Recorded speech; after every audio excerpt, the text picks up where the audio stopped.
which it stands, one nation, under God, indivisible, with liberty and justice for all. And Pam, do you have a prayer? I do.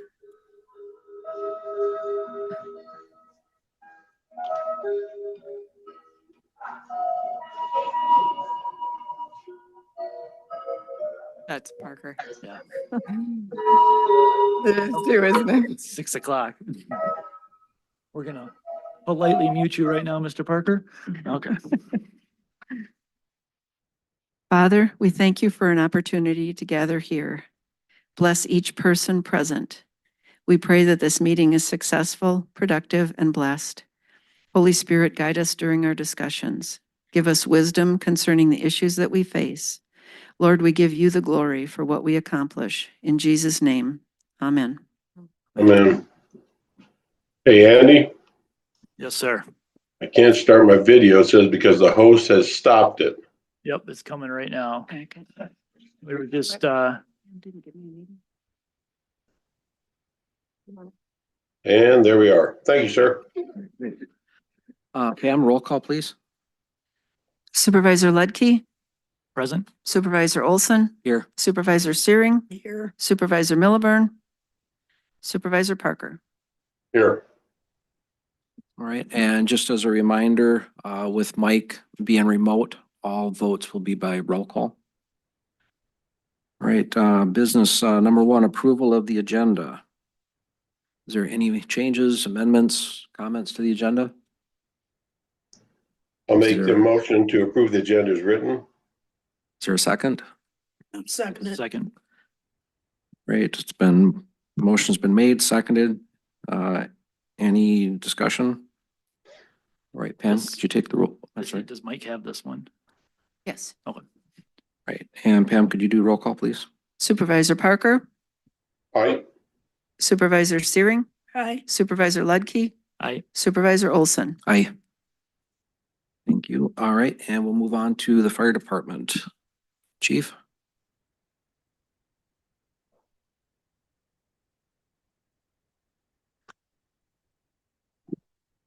Yes, thank you, Vice Chair Olson, staff, and supervisors.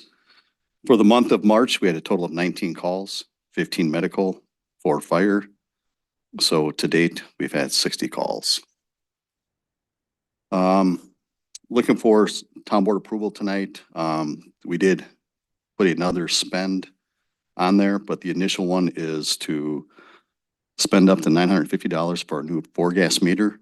That'll be under small tools and minor equipment. The one we have currently, they can't refurbish, so we need to get a new one. What is a 4-gas meter? That's the meter that will, it'll show anything that when we go into a fire or a CO, it'll give us our O2 for different readings. I'll make a motion to approve the purchase of the meter. There's been a motion to approve the $950 for a meter. Is there a second? I'll second it. Motion's been made and seconded. Any discussion? Hearing none, roll call, please. Supervisor Parker, Aye. Supervisor Searing, Aye. Supervisor Olson, Aye. Supervisor Ledke. Aye. Right. Carries. Motion's Great. been passed, yeah. Thank you, board. And last week after training, we had our pump on our J5, which is one of our wildland track vehicles that went out. The facilities team did do some research. We do need a new pump for that. So we're looking to spend up to $1,000 to replace the J5 pump and have Joe Dolphy install it. And again, that'll be under small tools and minor equipment. I'll make the motion to allow the fire department to spend up to $1,000 for a new pump for the J5. Motion's been made. Is there a second? Second it. Motion's been made and seconded to spend up to $1,000. Is there any further discussion? All right, roll call. So. Can you do roll call? Yep. Mike Parker, Aye. Carol Searing, Aye. John Olson. Aye. Andy Lucky. All right, motion passes. Thank you, board. Burning right now, we're gonna keep the restrictions in place until we have green up. We'll yield to the DNR when they open that up. It's on again, off again. So we're just gonna keep it on until we get clarity. So More restrictive than the DNR. right now, we are more restrictive, yes. They are issuing variances again. But with the upcoming weather, they might put it back on. So instead of constantly changing, we're just gonna keep it on right now. Recreational fires are still approved, but they're discouraged. So, but as far as permits, no permits. I'm not sure if Lieutenant Sullivan wants to come up. We've got some good news. We've been doing some generator research. Lieutenant Sullivan's been championing getting a grant writer and really doing a lot of behind the scenes efforts to try to get something. He did reach out to Commissioner Reinhardt. Commissioner Reinhardt today sent us a message saying that they may have found the $93,000 we're looking for to replace the generator. So more to follow on that. There is still a vote, but it is on the docket. So, and I believe we did get some other quotes. You want to talk about this, Mark?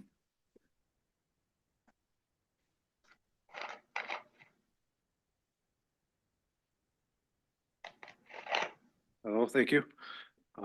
Yeah, the initial quote was for budgetary purposes at $94,000, I believe. Or now that we got some movement with approvals, we're going back for proper additional quotes and fine tuning that. And yes, according to what Jeff Reinhardt did say that they had a workshop, all the commissioners all verbally approved that they're for it, but they need to vote on it. So we'll hear in a couple months on that one. It's great. So great work. So there's just a quick question. So it says not including concrete pad and gas line.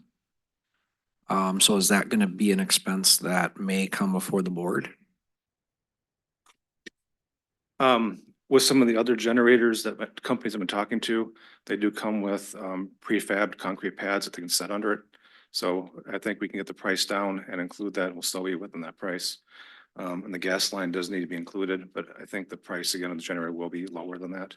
So we should be all within the we'll be under the initial budget. Super, great, thank you. Thanks. And again, Mark's been doing a lot of behind the scenes work on this. So kudos to him for championing this. We did get a new tablet for Rescue 5. The association paid $1,100. So that'll be in service. And as a reminder, this Thursday, Supervisor Olson and I will be going to the Anoka County Fire Protection Council meeting. That's pretty much all I have. If I could introduce Assistant Chief Rammel and the truck committee, they have a presentation for you. Thank you. Thank you.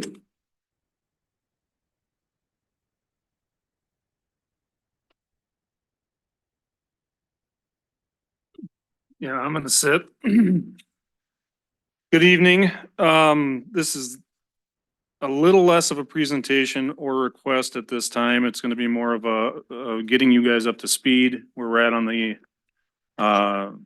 bidding process for the new engine. And then just kind of a heads up, and it says, I think everybody now has a copy of the memorandum.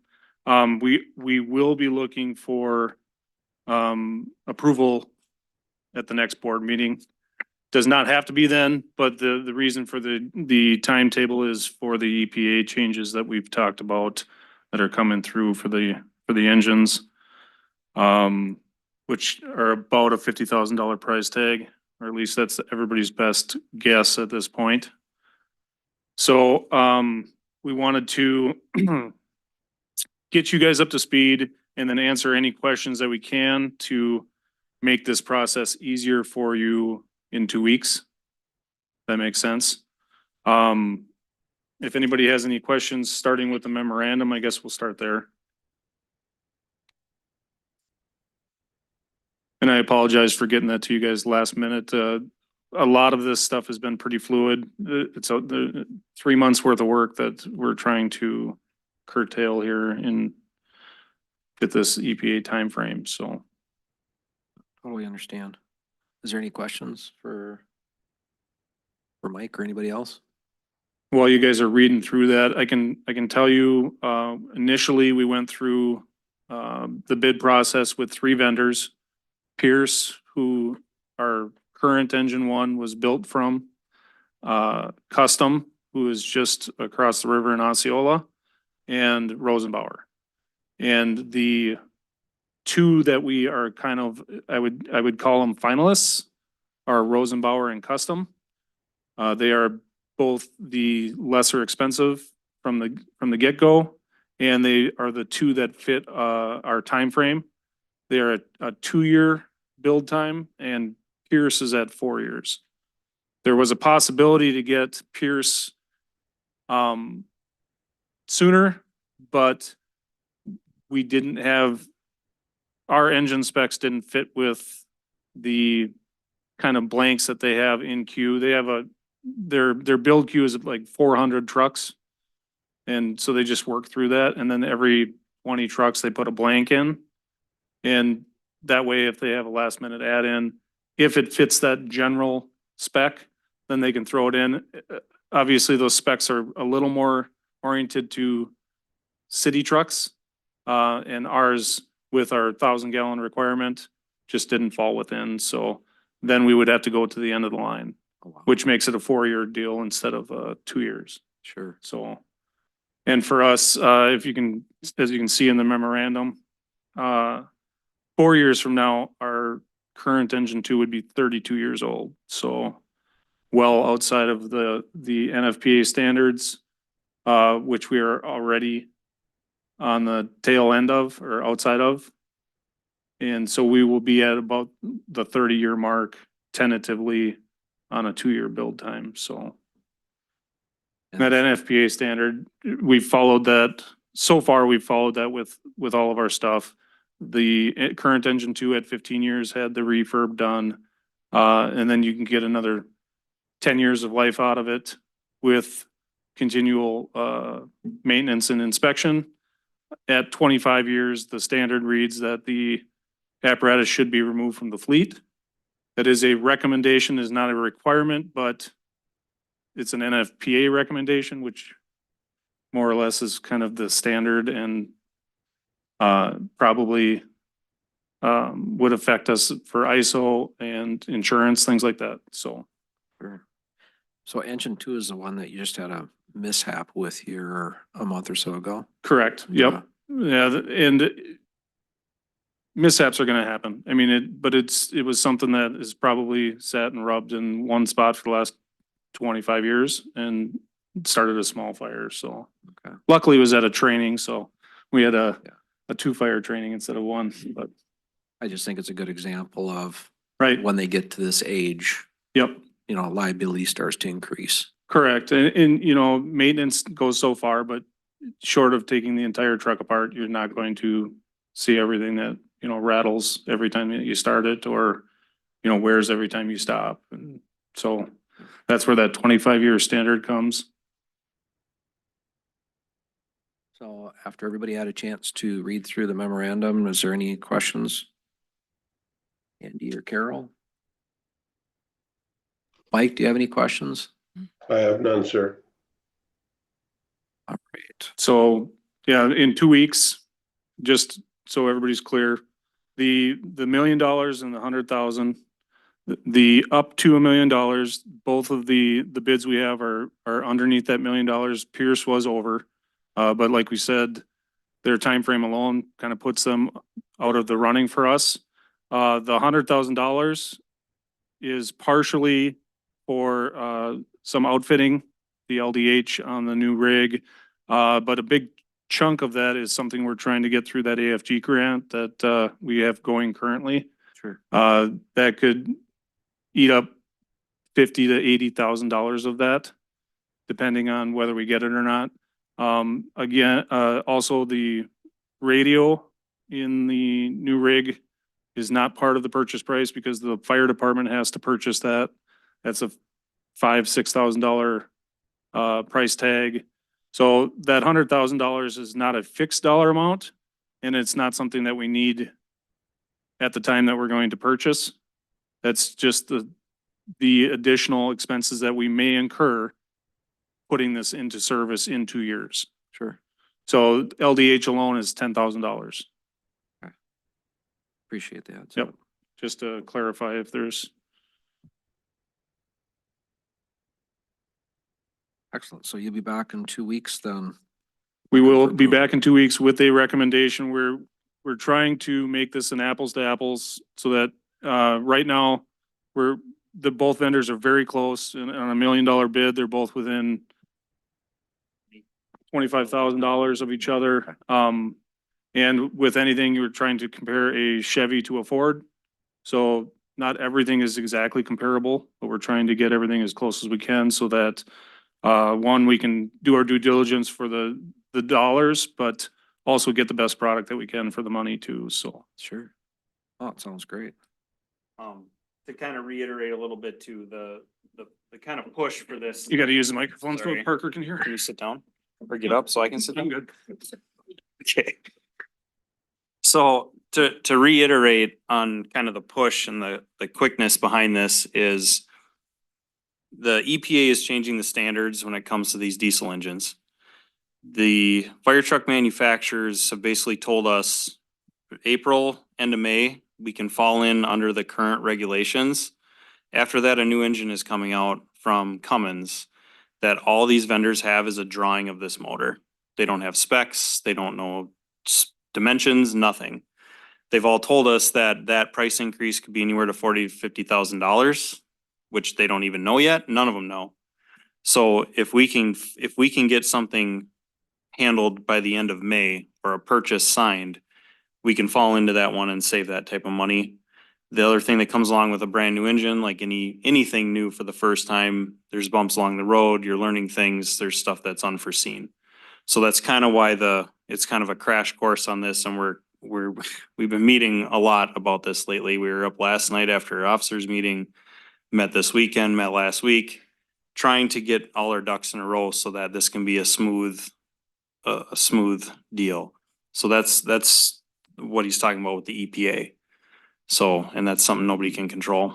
If we were buying a truck that was gonna go to Saudi Arabia, it would be way cheaper and no emissions.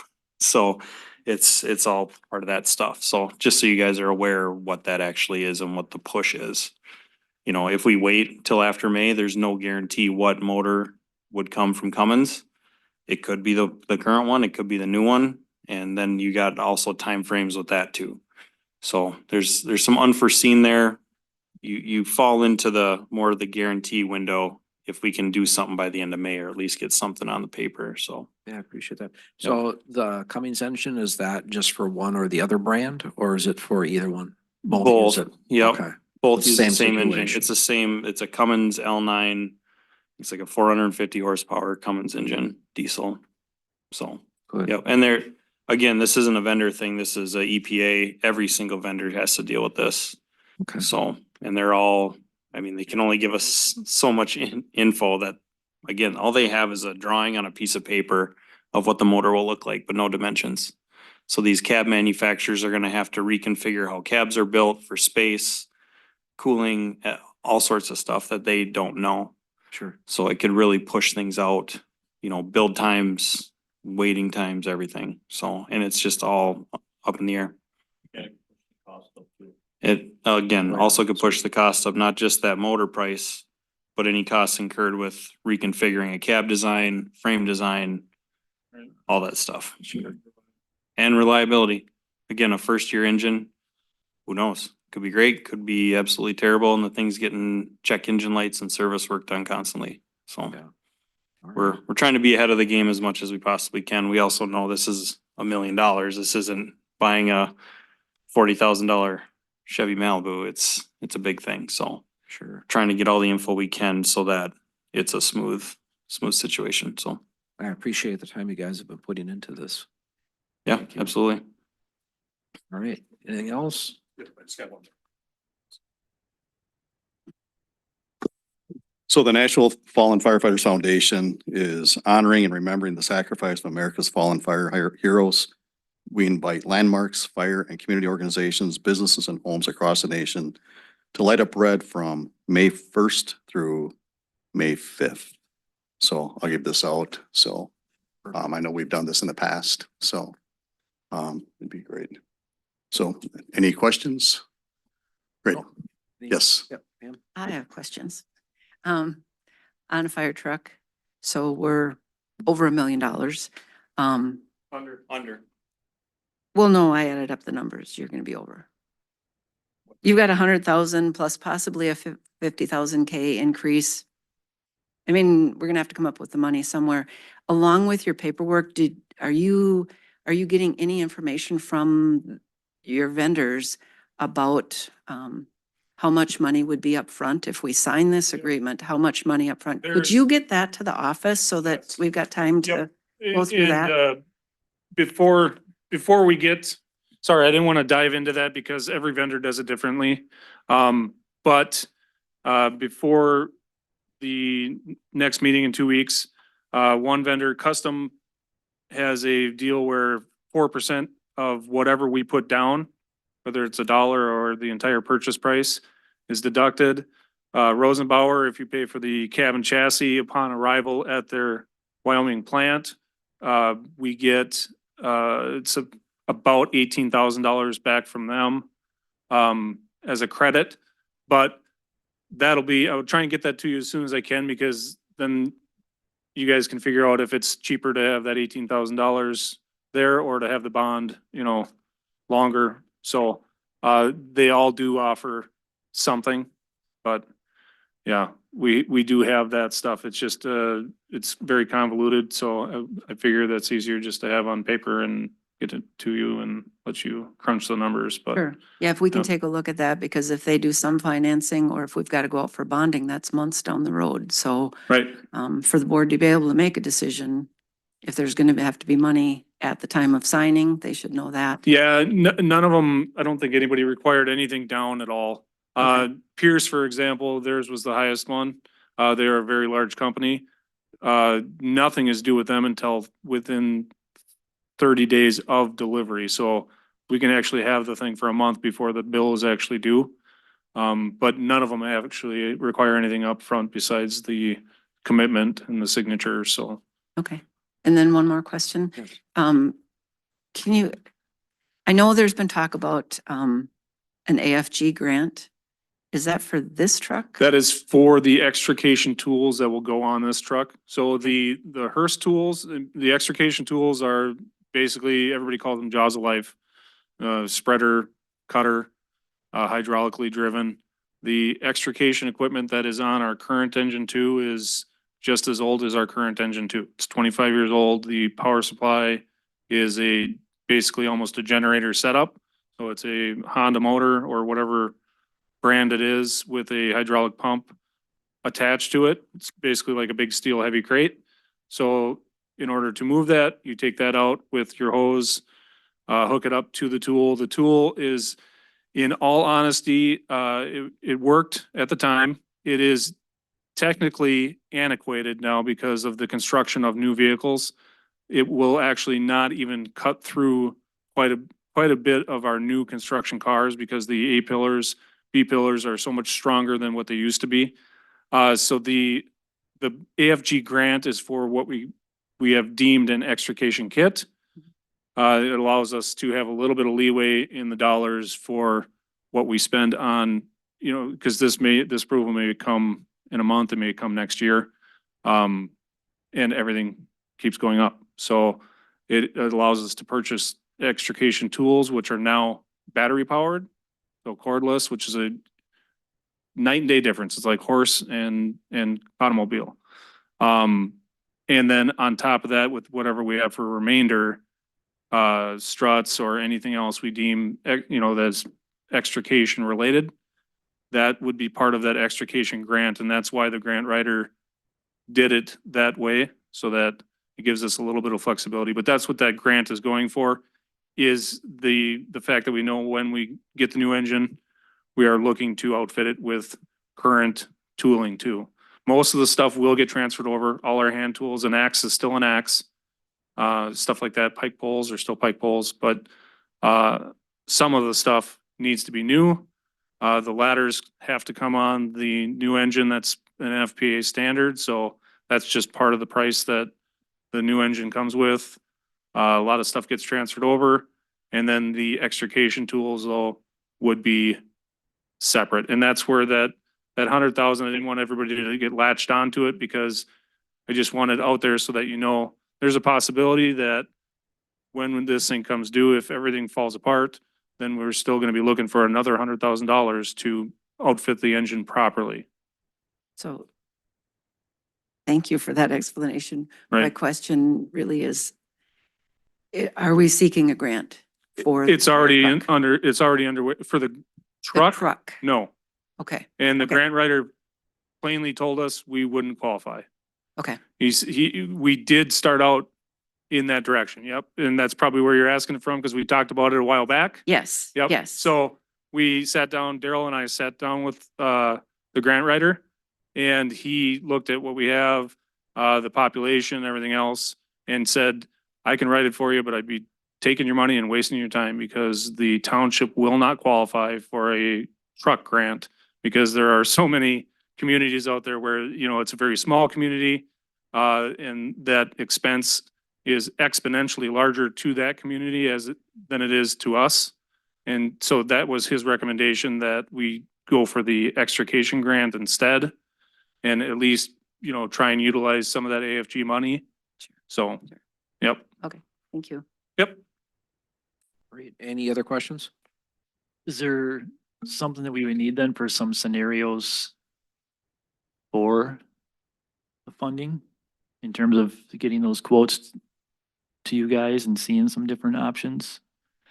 What, I mean, Yeah, the sooner you Listen. can get them Yeah. to the office, yeah, we'll be able to work through that. Right, yep, and we have most of that stuff, we just want to get, so we have the stuff that's come via email, like if you put money down, you get 4%. We don't have the technical jargon sheets yet. That's the stuff that we want to be able to send to you guys, so that's the stuff that really matters, you know, the actual documentation. And if it helps you, our next meeting is 3 weeks out, so that gives you a little more time. The more say time that. is bad. Don't say that. Well, then it would be up to the board if they chose to have a special meeting I would to deal with it. push the stuff across as it comes in. She can start plugging the numbers in Right. scenarios. No, but as far as the meeting goes, there's no guarantee one way or the other. Like, Captain Baggenstow said, the unknowns that are with the CPA changeover are just mind boggling. So tomorrow, somebody, like the custom salesman just told us, he said tomorrow, you know, a large fire department could come in and order 50 trucks because they know the CPA change is coming. And then we would be out of luck tomorrow. You know, it's really kind of luck of the draw as far as that goes. Everybody thinks that this next month we should be okay before they're kind of forcing that changeover through the production process. So we've Sure. been told anytime in May is still good. We've been told 4 weeks from last week when we got our bid from Rosenbauer. They were told 30 days at that point, which would give us 3 weeks now. Obviously, anytime in May gives us 4 weeks, almost 5. So it's kind of an unknown. It's not like a cutoff and they say, okay, you can't do this anymore. It's more, can we get this through because we have the engine sitting there? And once it's in production to a certain point in production, then it's good. Then it's grandfathered in. So Sure. that makes sense. It's very complex and convoluted, but All right, sounds good. So you're gonna get ready for a meeting in 3 weeks. You're gonna get the numbers to staff though as soon as you can so they can start working that up. correct. If you are ready to move forward on something before 3 weeks and you feel that it's urgent enough to move it up, then you'd have to talk to Mike Parker about potentially a Special meeting. Yep.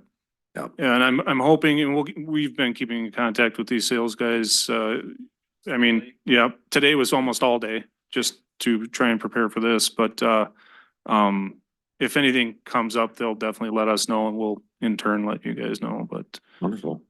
as it sits, I think as long as we, you know, mid to end of May, I think we'll be okay. Okay, So, well, great. Well, thank you for all the work. yep. Thank you guys very much. Thanks.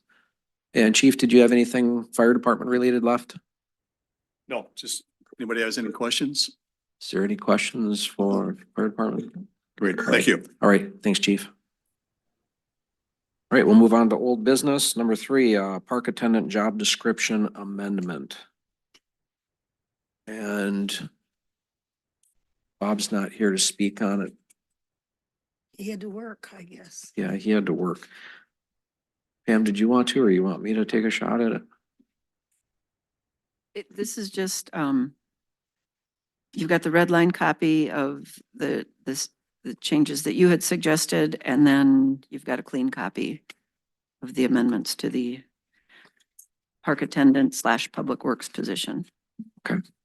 And then, so this was tabled from the last meeting because we wanted to give everybody an opportunity to read through it and provide any feedback before we approve this as a job description. And is there any questions or concerns with the updated red line copy? I have a question and maybe a concern. In the job description, it talks about the rink, the skating rink. And it talks about, I'm gonna find it. It says flood rinks, remove snow from the rink, coordinates additional rink attendance if needed. And my question is this person going to be a warming house attendant? No, as far as I understood it from Parks was that this person, because they're gonna be working more the daytime shift. Park attendants are ones that are usually here till 9 o'clock, or at least monitoring it till 9 o'clock. So I looked at our attendance. My view was anyhow that the attendants were the people like we have right now, like John and some of those other ones. Volunteers. The volunteers, correct. Yep, I don't see that changing. And I didn't get the sense that that was what Parks was looking for. They're just looking for somebody that's dedicated to actually keeping the rinks up where they're flooded during the daytime, make sure that the warming house is cleaned up, those types of activities. Has anybody wondered, other than me, about will you have volunteers since we have a paid person now? Has anybody thought of it? I mean, my thought was I don't think anything is gonna change. We had like 12 people that were volunteering this last year to help flood in the evening, weekends. So I didn't see that as changing. You don't think that they will wonder why we're paying somebody, but we didn't pay them? Well, I think that's also part of that person is working during the daytime where the volunteers are evenings, weekends for the most part. So it's a good question, but I didn't think that there would be that challenge that's there.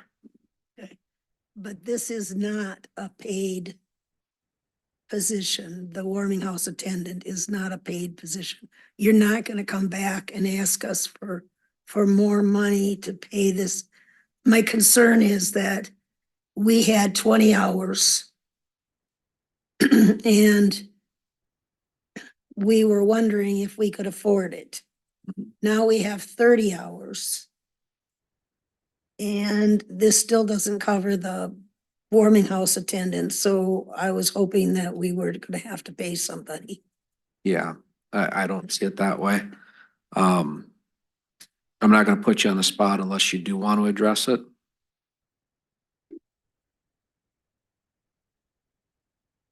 Yeah, the parks did not have it in the budget to actually have the person sit in the warming house. It was intended that they would help during the day with some of the snow removal, with some of the flooding when they could. I can't speak for all of the volunteers, but we did have one volunteer attend one of our meetings and we were able to discuss it with him, what our vision was. And he seemed very grateful for that added support just because it is difficult to get as many volunteers. And I guess we didn't come right out and say, would you still be willing to volunteer? But the impression that I got was that yes, that it would be a partnership and that it would just take some of the burden off of the volunteers that we have. We would still need people to flood at night because sometimes that's the best conditions to flood at night, or on the weekends, we would still need help with some snow removal. But if we could share and spread that out, that was the idea and the intention. But as far as having them actually like sit in the warming house and monitor it, no, that was not the intention. But of course, we would want them to make sure it's open and to clean it up and those sorts of things. Thank you, Carrie. Is there any flexibility with this person working days and evenings if needed? That's not how it's been identified. It was a daytime position. And I haven't talked to Bob. He's the one that's been talking to the two people that were showing interest. So I don't know if that's been a point of discussion or not. My intent was, being that it's a public works position, it was a daytime position. Well, when you flood at night, I just thought maybe there Yeah. would be some flexibility. If the person was open to it, I can see where that would be a possibility, but the intent is it's a daytime position. Oh, good questions. Anything else? Any other questions? All right, if we're okay with the job description as it's written, I would entertain a motion to accept the job description. Sorry, I'll- can you I'll- say that again? Well, I'll make a motion to accept the job description, the edited version of the job description, for the parks attendant. I'll Is there a second. second? Mike, did you just second? I'll second. Mike seconded it. All right, any further discussion? What would be the timeline then? And I'm 100% on board with this. I just keep coming back to, you know, our resources on now the HR and the hiring front of this, making sure as far as following through on that, what and where we have the policies in place to do the interviews and conduct everything and go forward. What would be the next? So there's 2 applicants in the pool. 2 applicants. To me, in my mind, is we first needed to accept the job description. Being that the job description terms changed, I think, I know we've got 2 people that are interested, and I don't have a problem moving forward with interviewing them, but I think it would be prudent to have staff repost for this position with the updated terms. There might be somebody that's more interested in working 30 hours a week than the 20 hours a week. And if we just go with the 2 people that have showed interest, we're kind of eliminating the possibility of somebody else. And I understand that time is of the essence, but I think that, I mean, that's been the process that we've used before, is we usually make sure we've got a good job description before we go out Correct. and look for candidates. Then do we have, as far as the minimum qualifications, are those standard on something else with the township that these ones? I get we weren't looking for DOT for what this one would be for this position, but I just don't, again, from that standpoint, making sure we have everything in place. Yeah. And all I did was, as I explained 2 weeks ago, is I took the job description that I believe Parks had originally prepared and then added to it the flavor of Public Works, so that their job duties included the primary Public Works responsibilities. So otherwise, it's got a strong flavor towards managing parks. You know, and then in their off time, they would be, or if there's an emergency, they would be covering Public Works. Makes sense. This basically has the same qualifications. Well, I'm confused. The qualifications here are, the red line copy is crossed out. Is there a reason for that? Mm, That was my only question. Just if we had it standard somewhere else, that is why it's not on these, I guess. So these qualifications were on the job description that the board approved before, and they are also on the one for public works workers. So they should probably be in this job description. It just wasn't, what came to me didn't have that in it.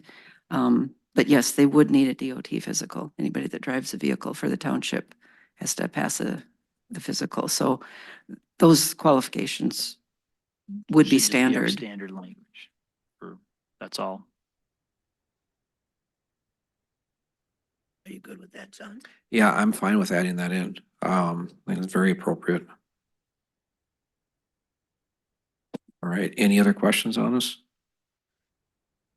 So we have a motion to accept it. Do we want to do an amendment to include the DOT requirements? Or just turn the qualifications back on. I would just, I mean, is there anything in that red lines that wouldn't be prudent? No, I don't see anything. So we just amend it with the qualifications. All right, Does that make sense, Pam? Yes. okay. All right, thank you. Okay, we have a motion and a second. Any further discussion? All right, roll call, please. Supervisor Olson, Aye. Supervisor Parker, Aye. Supervisor Ledke, Aye. Supervisor Searing. Aye. Motion passes unanimously. All right, and then I would think at this point, we should direct staff to go ahead and update this and repost it. So that public has another opportunity to apply for it. I don't know what kind of time frame that we would be looking at. It's gonna be 3 weeks before our next meeting. What are your feelings about updating this and reposting it? Whatever you want to do. I guess how soon could it be? Because then could we close the posting right before the meeting and have the information, or? Well, it can get posted tomorrow. We can get it out there and get it reposted. I don't know if you want a deadline. 'Cause I don't know that you would have time to We have two interview. applicants in the pool, but we are changing the qualifications. I would just post it for another week. I mean, at the minimum, and then that gives us time then to receive, and then you can put the information in the next packet and have it all for the meeting, I would feel would be enough time. All right. Well, I Just to be clear, what would be in the next packet then? Just the applicants or what the interview process, that's, I don't know the timeline, just to say, just the update of it, but it moves it along, I think, to where you were going as far as the next Right. meeting timeline. Right, puts- if we have it for 1 week and then we close it, that should give, Bob and I enough time to interview, make sure all 3 or 4 or however many people have applied. We can interview them all and still get the information to you before the board packet is due. And that We way, would post it for 1 week. repost it for 1 week. Yep, so is that a motion, Andy? I'll make a motion to post the position for 1 week. All right, is there a second? Second. Motion's been made and seconded. Any other discussion? All right, did you have a question?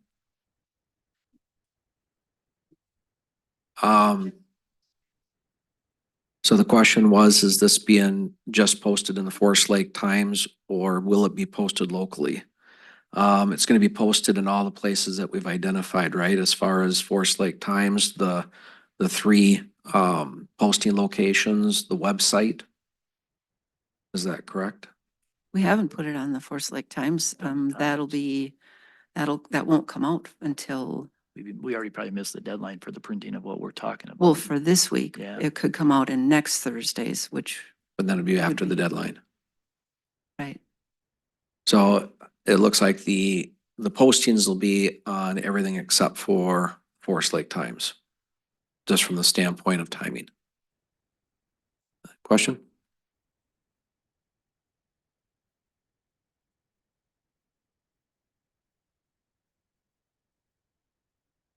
Okay, so the question was, is when are the existing candidates going to be notified that it's being reposted? I can notify them. There's And- actually 4. I don't know how you're talking about 2.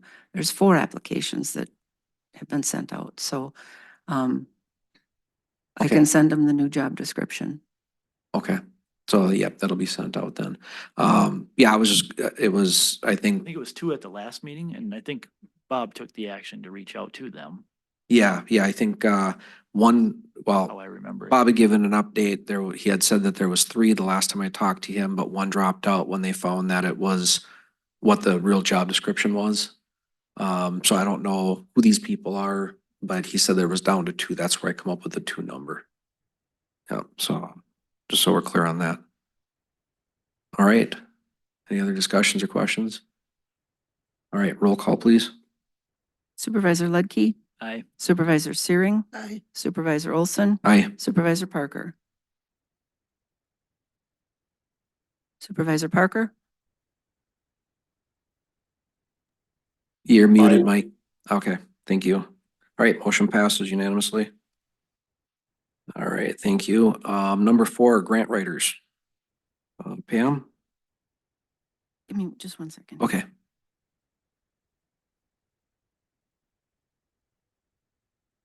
Okay. So during budgeting season, we talked about how do we keep people's taxes down, and we talked about looking for grant writers. I did go out and I sent out to quite a few companies. And it turns out that, and talked with other clerks and city administrators. And it turns out that actually so what I put out for, I did RFPs for grant writers for various applications such as improving parks and replacing park equipment, fire apparatus, road improvements, recycling and reuse purposes. Unfortunately, I only got 2 responses. I did phone interviews on the 2, and there's really, of the 2, one of them that I think would fit us. The one that I interviewed that I don't think fits us, her interest was more in, she's only written 1 grant in Minnesota. And her interests more were in the arts and museums and libraries. So yes, she could do some of the other stuff, but that I don't believe would be a good match for us. The one I did, I was impressed with is Jennifer Sternbetz, and she actually owns her own company now. It's called Drago Consulting, and she's out of Hermantown, Minnesota. She's got a fine resume. She started out as a clerk in the city of Buell, which has a population of 1,000. She wrote grants for them out of necessity.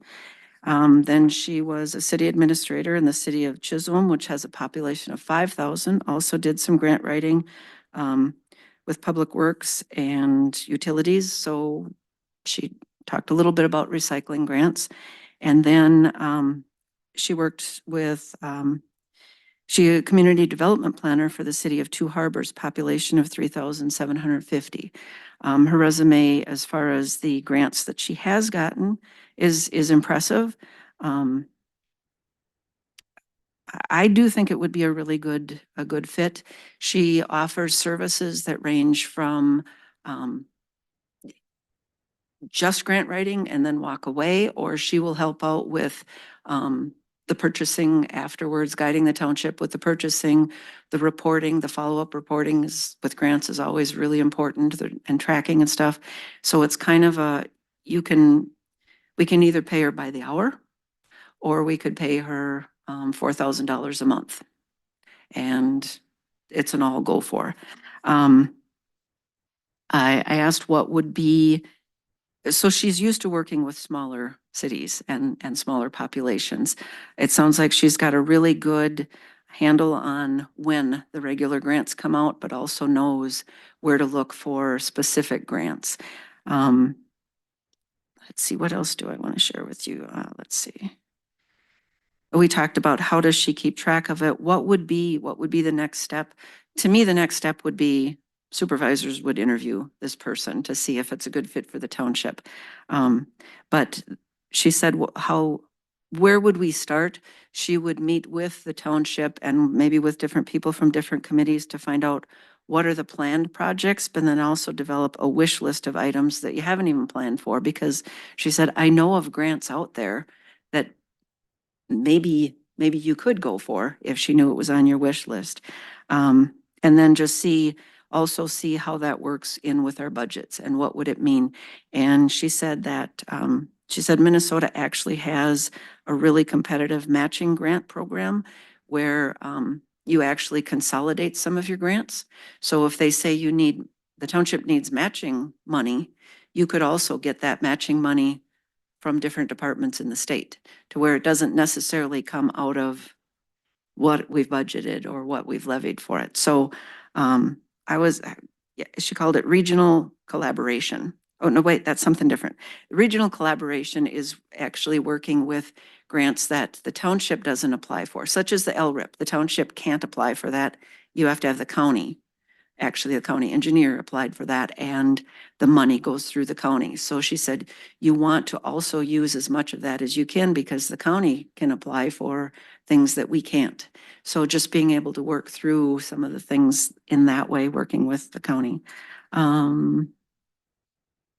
Like I say, I think I'm pretty excited about this. I think the township had better be ready to be serious about it because again, and she did give us in her resume, she did give some ideas. A federal grant takes about 6 weeks, figure 40 to 80 hours per grant. So, and usually state grants are less than 40 hours, private grants are less than 10 hours. So it kind of gives you an idea of what can you go for? And also if we should decide we want less services after the grant is written, if in the office, we say, you know what, we can take care of the reporting. She said, then I don't charge you what we had estimated it would be. So I do think this would be one that the town board should look at visiting with. Like I say, I was pretty impressed with the conversation that I had with Jennifer. That's great. So That's very encouraging. So what are your thoughts, supervisors, are you interested in having staff arrange a time that we can meet with her and talk and ask questions? For sure. So do you have, that's just a resume that you sent, or does she have info you could absolutely. forward off, we Absolutely. could review Yep. before? But yeah, I think for sure, if did she share her success rate or anything in there or anything? No, Oh, no, that wasn't included in there, but I mean, it could even just be that she zooms into a town Yeah. board meeting so you can all hear it all at the same time. I think it's definitely worth the conversation. Yeah, for sure. Do we need a motion to direct you to set that up, Pam? Okay, No, I can see if she can attend your next, 3 weeks out. maybe the next meeting. Yeah. Okay. Yeah. It'll if be you a could- big meeting. It'll be a bigger meeting, I think. Usually the first meetings are a little bit, but I also think we need to get moving on this because there's 24 money out there now. Yeah. She told me about one that's called a COPS grant and it's for police recruiting and retention. Again, we wouldn't qualify for it, but the county would. And also reassured us that the state has a lot of money that they want to get rid of, but they don't have staff to write the rules. Legislation passed to give this money out, but they don't have the people to write the rules. So Nice. Yeah, if you can set that up, that'd be fantastic. And did you still have a question? If you can come up and give your name that way Mike Parker can hear you talk. Thank you. Hi, my name is Michelle Brown. I was just wondering if anybody had looked into the free grant writing assistance, like through the Minnesota Department of Resources. They have free grants for small towns, townships, and it's all free help. Has anybody looked into that or any of the apps that you can do online before looking into hiring somebody? Thank you. Well, I don't know if it's been looked at, but we'll definitely take that under advisement. Thank you. All right. All right. Any other questions regarding the grant writer? All right. Hearing none, we will move on to number 5, which is the Adobe Cloud renewal. And that was tabled from the last meeting. This was in your board packet.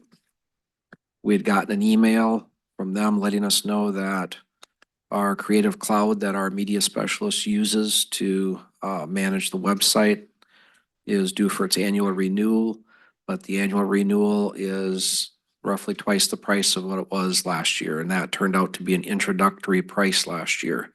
So it moved from $359.88 from last year to $659.88 this year.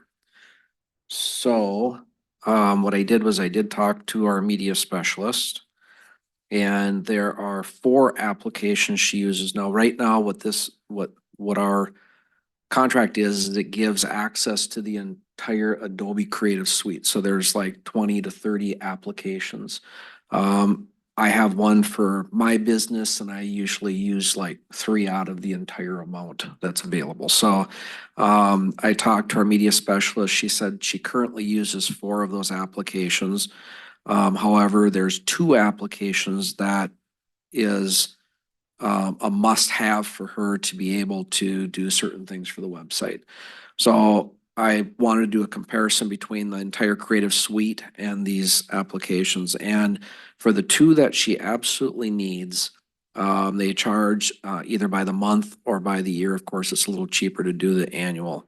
Annually for one is $239.88. For the other one, it's $263.88.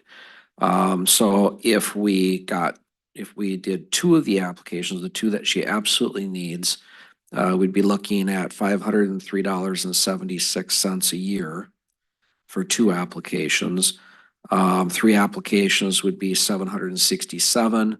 So now all of a sudden we're over the total cost of the entire suite. So that wouldn't make any sense to go that route. So to me, the board has to make a decision on whether we move forward this year with the full Creative Suite at $659.88, or whether we permit the media specialist to have just the 2 applications that she has to use for the Did you say she 503. uses 4? She uses 4. She said 2 of them she uses because they're available. She could come up with alternative applications to still do the job. However, she's most comfortable with these. It seems to me that, we're at $500 and some for 2. We might as well pay the $659 and have her have what she needs. Yeah. I agree with you. Any other comments? Yeah, I agree. Just go forward. But is it just a generic shared, is it truly tied to the website, or just looking at some of these other applications that we could maybe use in other departments as well? Just being able to utilize some of these apps. So, yeah, if you're looking for a motion to move forward with that, the $659.88. It's the $659.88. Yep. I'll make a motion. We All right. purchase the Creative Cloud. I'll second it. All right, motion's been made and seconded to renew the Adobe Creative Cloud for $659.88 for this year. Any further discussion? All right, hearing none. Clerk, could you take the roll, please? Supervisor Ledke, Aye. Supervisor Searing, Aye. Supervisor Parker, Aye. Supervisor Olson. Aye. All right, motion passes unanimously. All right, so you can let media specialist know, Carol. Yeah, And, she's watching. Yeah, and so Pam, do you handle the renewals on it? Yes, it'll Okay. automatically renew. Okay, automatic. All right, great, thank you. All right, we'll move on to new business. Number 6, zoning administrator position. Yes, this is something I'd like to talk about. Excuse me. We hired Susan in 2023 to do the clerical duties of a zoning assistant and an enforcement officer. Susan's prior work experience, along with her training, she's really come a long way. And I guess I'd like Pam to talk a little bit about her successes and things, and then I'll come back to what I'm hoping for. Sure. Pam? Yeah, so, yeah, it's been fun working with Susan. She learns very, very quickly. She's proficient in and has picked up on all the tools that she needs to support her findings when she's doing her when she's talking with residents, she'll make sure that she gets the information, checks on it, and then gets back to them with the appropriate information. When she's working with both the enforcements and now she's doing zoning reviews for building permits.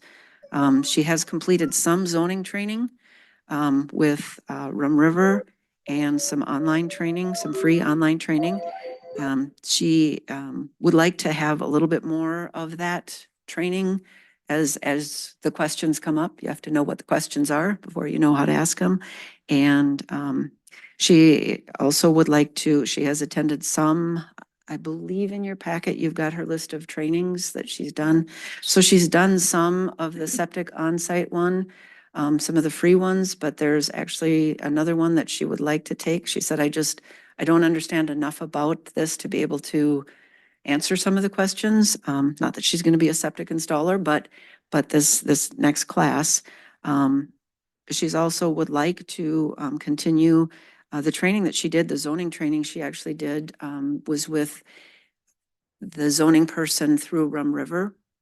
That was included in our contract with Rum River, that they would do some consulting, and that was a really beneficial one, but the hour ran out really quick. And so I have talked with Rum River about having some ongoing training, or at least be a reference to call on if there's questions about how to do some of the processes or best practices.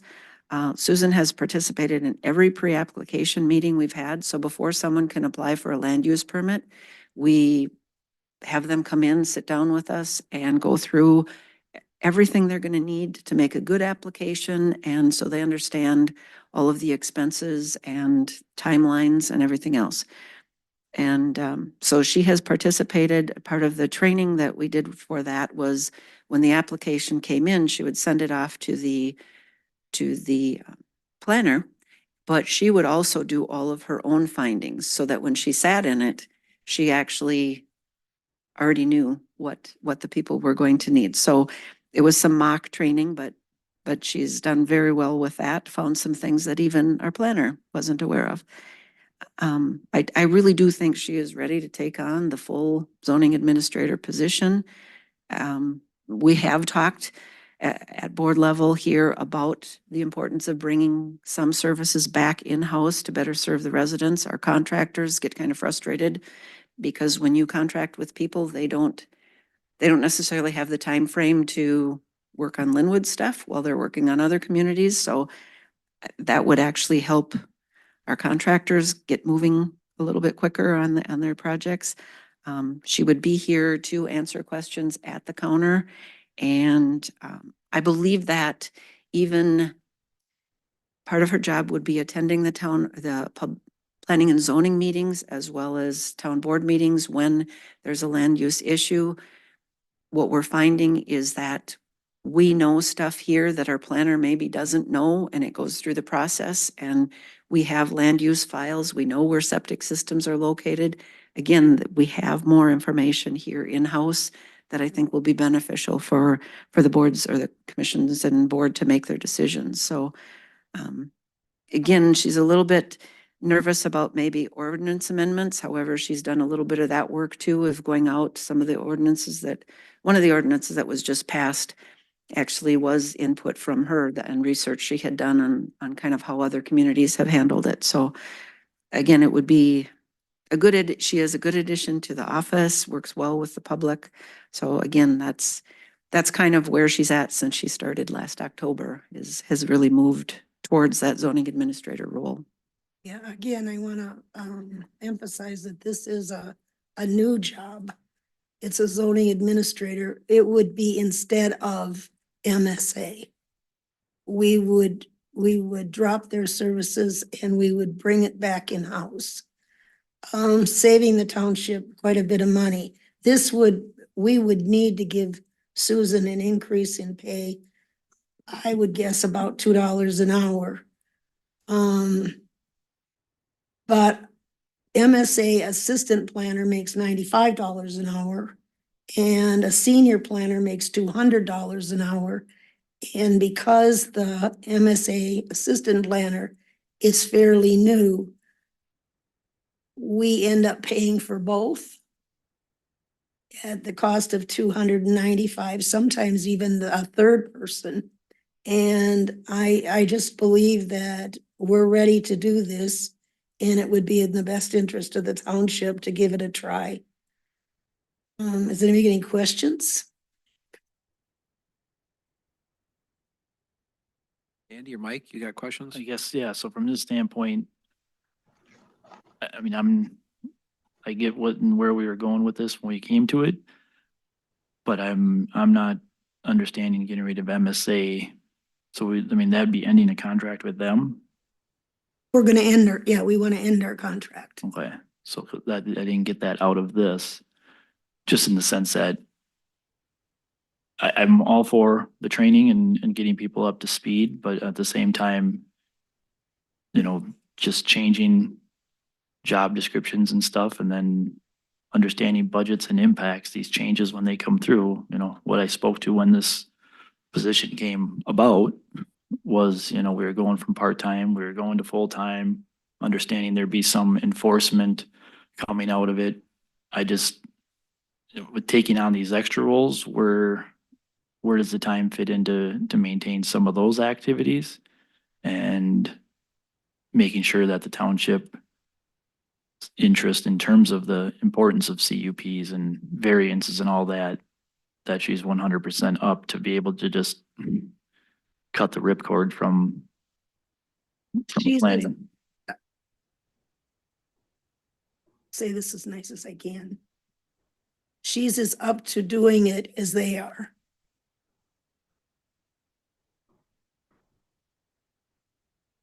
Qualification wise. And implementation, you know, just doing it. We really, you know, we really believe that this is the right move, or I wouldn't be asking, but Sure. if you don't, you know, if you don't agree, you don't agree. So, So I think to Supervisor Ludke's questions, I think, I don't know if this is going to answer it, but I'm going to try. When we started with MSA, we were appointed Claire. Claire isn't doing it, hasn't been doing it for months. So Emily's been training on our dime to learn how to do this. And again, she works under other people to try to learn it for us.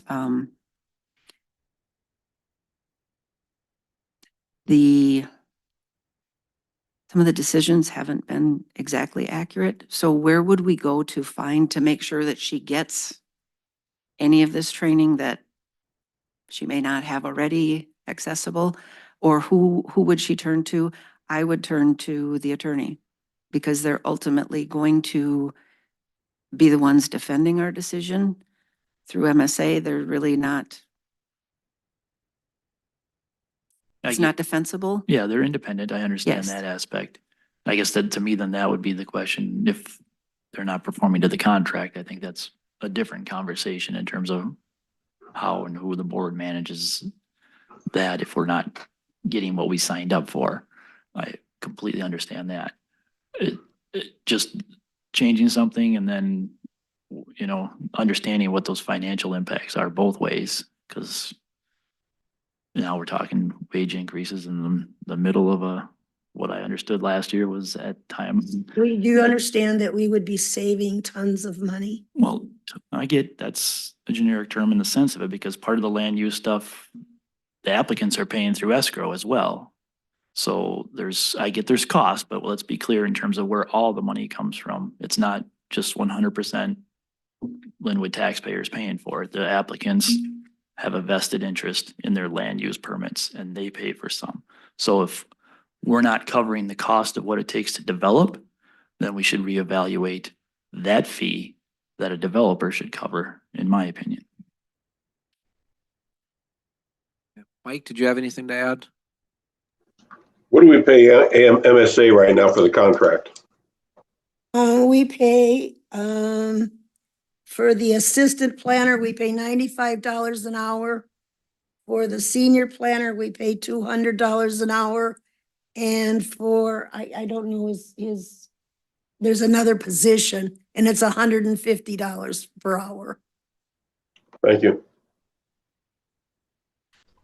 As, And Susan currently makes $27.86, and I'm asking for $2 more to make her an administrator. It's a totally different job than the one she really has now. The one she has now is more secretarial, clerical. So when do you hope to have this implemented? We have to Change give MSA notice. And I do believe that's 30 days. So whenever the 30 days is, I mean, I personally, I've had conversations with all sorts of people about MSA and stuff. I personally support bringing those functions in-house. So I do support that. The reason I asked about the timing is, to Supervisor Ledke's point is, could we wait the 3 weeks until the next meeting to bring this back for approval? To give us enough time to where we can see what the financial impact is to a budget. okay, but we can't give MSA notice then. Okay, so that, We don't dare give them notice unless we have something in place. This is our fourth company, I believe. okay. Can- Yes, go ahead. And if I can interject a little bit more information for you. According to MSA's agreement with us, so the master agreement just rolls over from year to year. However, on January 1st, we're supposed to get a price sheet. It's April 23rd. Have not gotten it. Last year, it was the middle of March, and we begged and begged and begged to get it. So and we have not been invoiced it yet this year, so I can't really tell That was you gonna be my what we've been question. spent. So we're not getting what we need. And I see that, To and be I guess polite. that's my question and where I'm going with that is, because there's two sides to that too. To your point, if, that's where I'm wondering who's managing this from the township at, because it's a relationship in my eyes, and somehow it takes two people to make a relationship work. So if we're here in April and we haven't seen a bill, I understand where the concern could be if we could just be hit with something big now and not trying to go back to this thing in January to figure out what it lined up with. Did it really happen? I get all that. I guess I was just more, if that was the whole scheme of this side of it, that it, having it all encompassed into this agenda item to understand the impact that would be the decision to have to do a two-key process here. And understanding what that financial impact is, because if you're going to be giving a wage increase now in April for the rest of 24 that we did not budget for in 23, but understanding what the difference is from MSA in terms of what they charge the township outright, what gets charged against against the applicants. So in 2022, we, for planning services, we paid $52,000. Mhm. In 2023, we paid 40,600. So I can't tell you how much of it came out of people's escrow.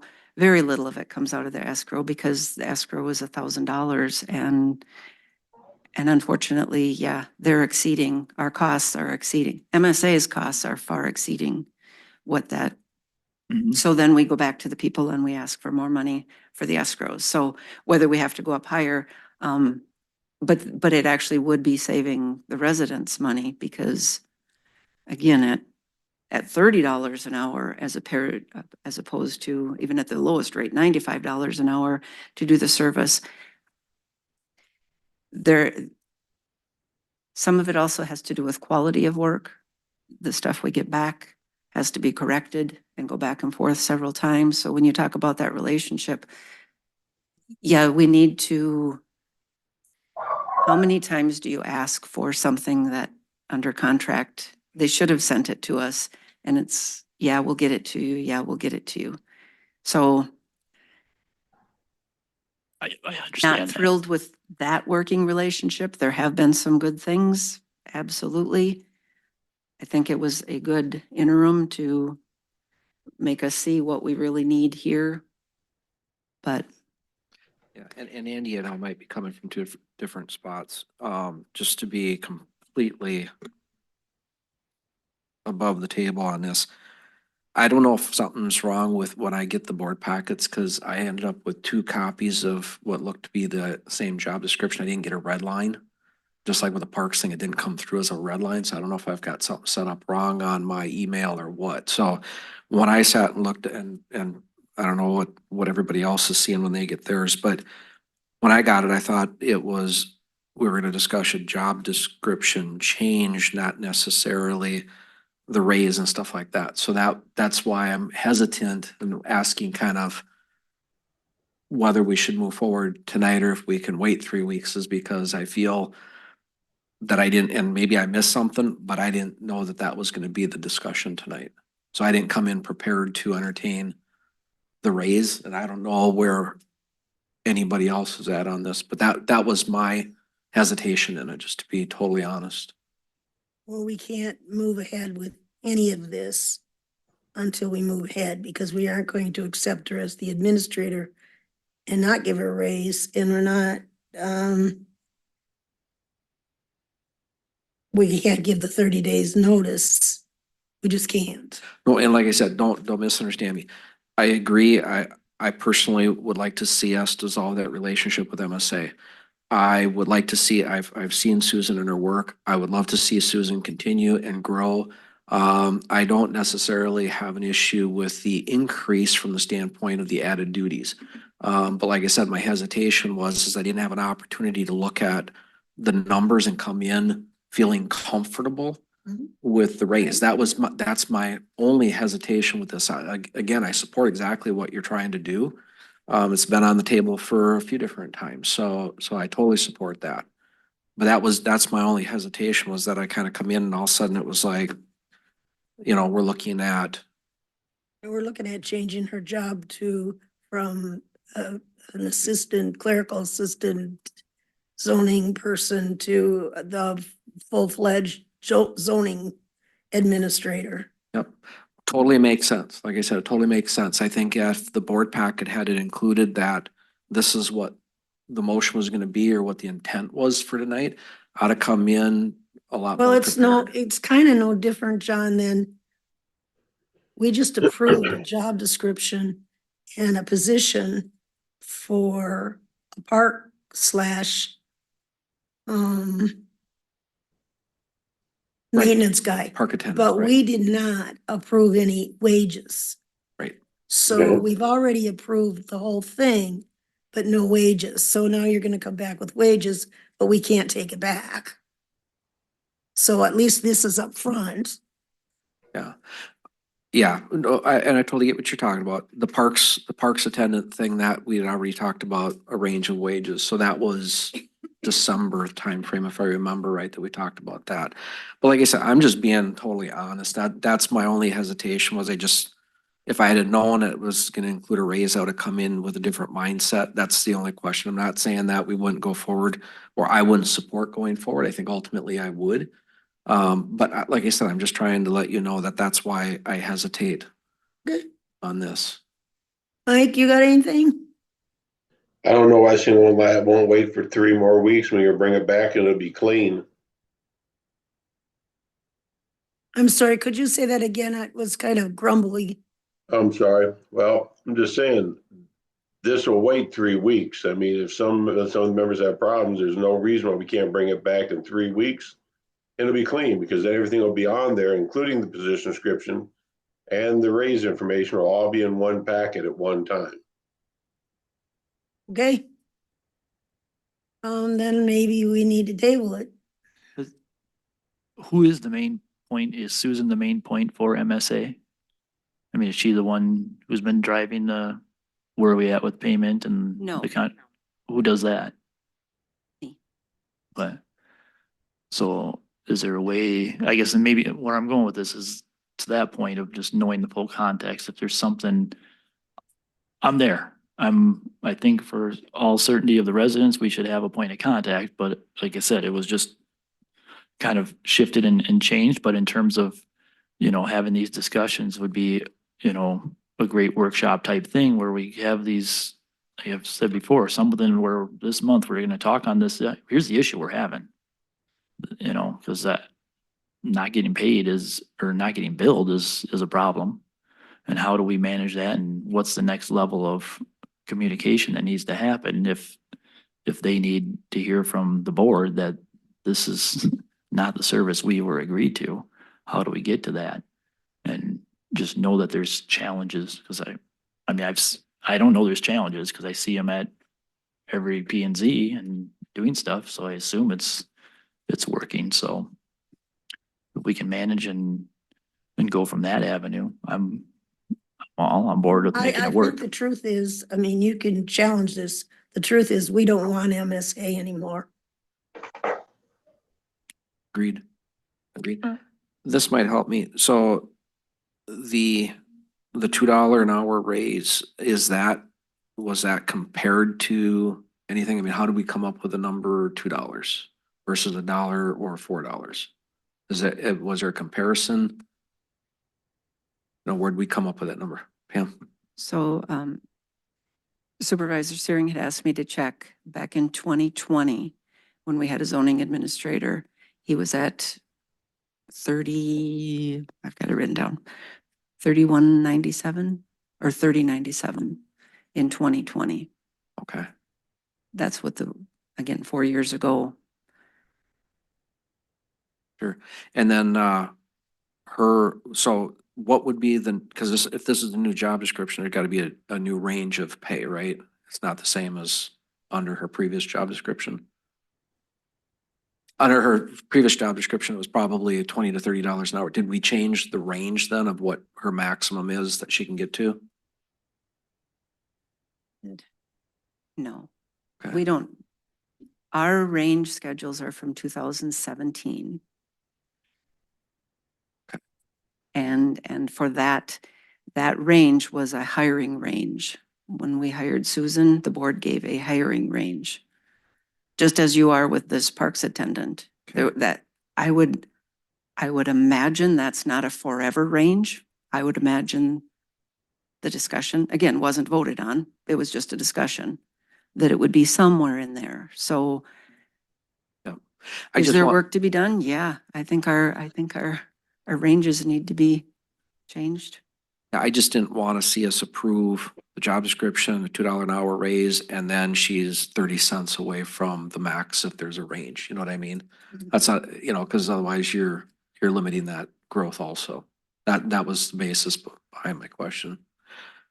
So, I mean, I'll just make a comment that whether we deal with it tonight or we deal with it in 3 weeks, I think given the information, it's reasonable to give the $2 an hour raise.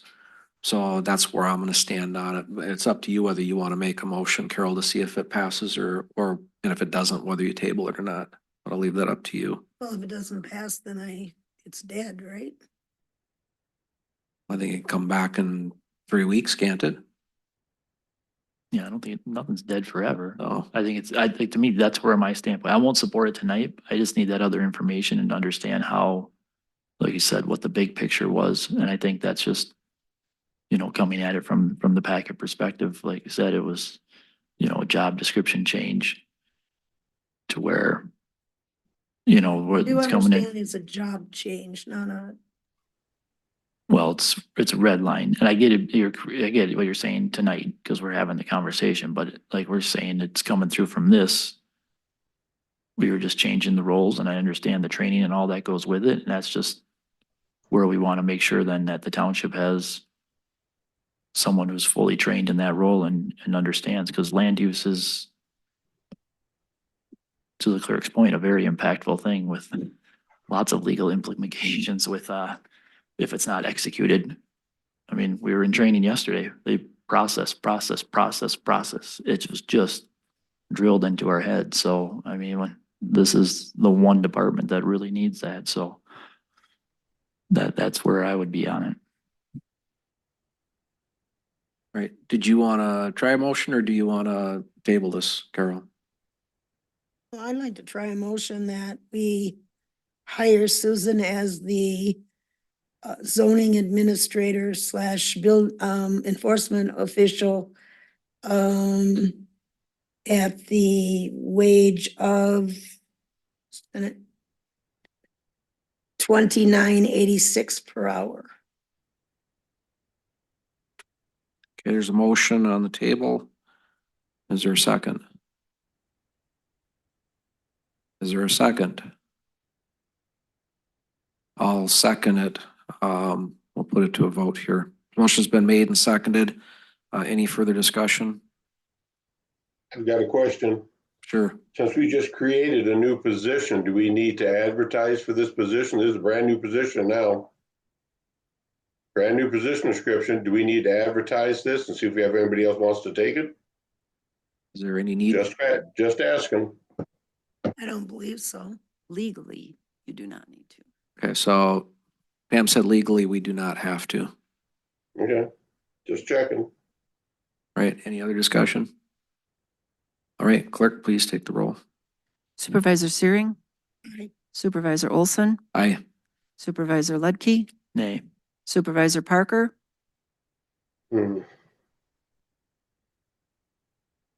Aye. Motion Had to think about passes. it. Yeah, motion passes 3-1. Okay, I would also like to make a motion that we allow Susan to attend a class on on-site systems class, June 10th to the 14th. And the cost of that is $470.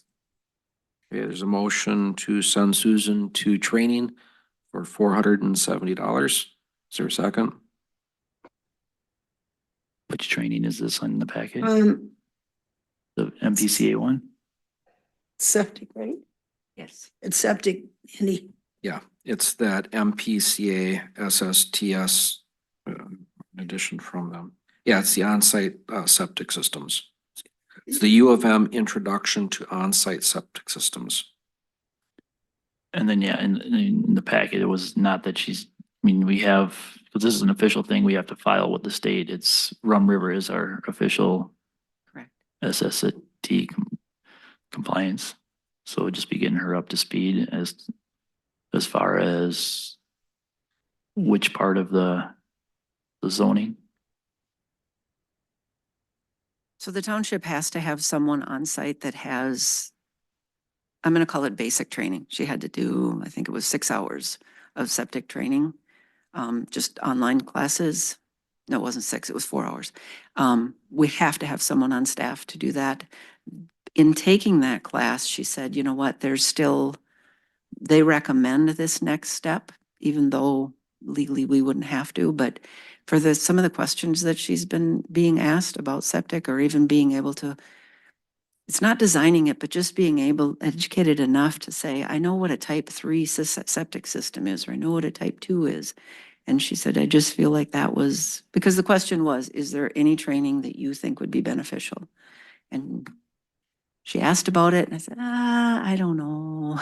And then as time has gone on, I can hear what some of the questions are. And she came back around and said, that's really what I think I need. It's what they recommended, so.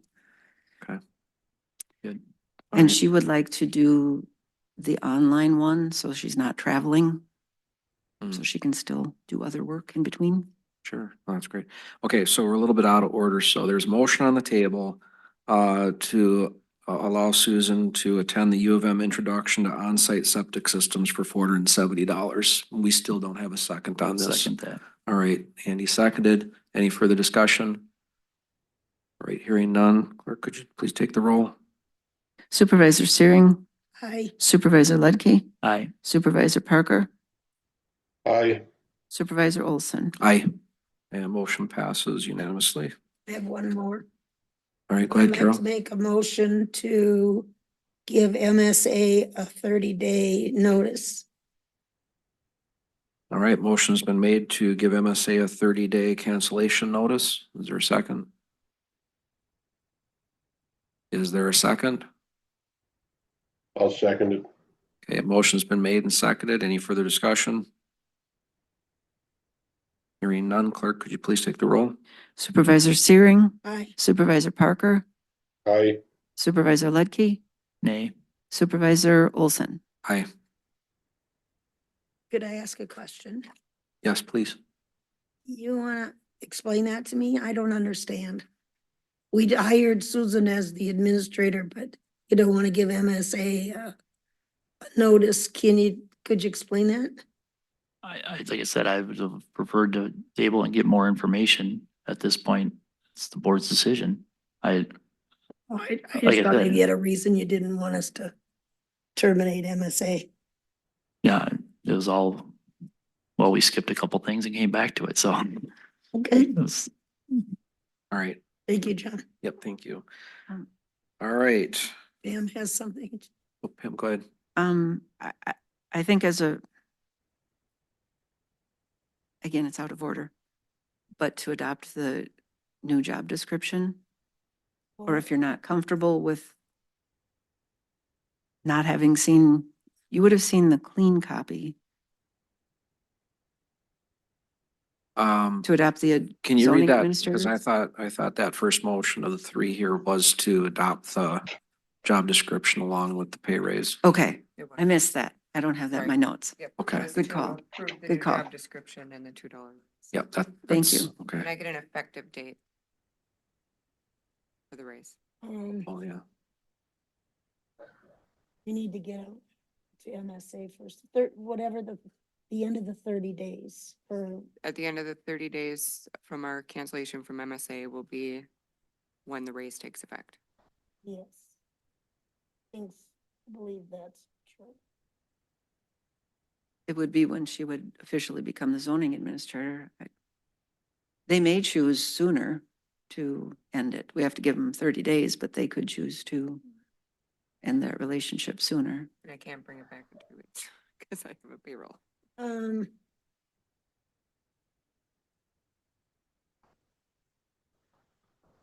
I mean, it would make sense, the end of the 30 days. I mean, that's, and I The end of understand. the 30 days is good, but what if they end the relationship next week?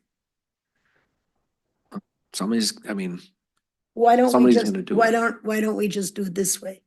Her job starts at the end of our contract with MSA, whatever that date is. I'm sorry, that's not gonna be clean, but if they decide to say, well, we're done, then we need a zoning administrator. sure. And procedurally, do we need to make a motion to You set would. that date? I would. Memorialize it, okay. So I understand you made a motion to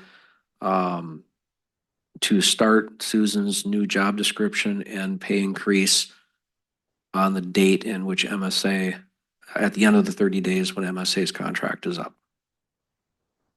Unless they choose to do it earlier. When All right. MSA decides to terminate the contract. Okay, that's your motion. Is there a second? Is there a second? Is there a second? Okay, motion fails or dies due to a lack of a second.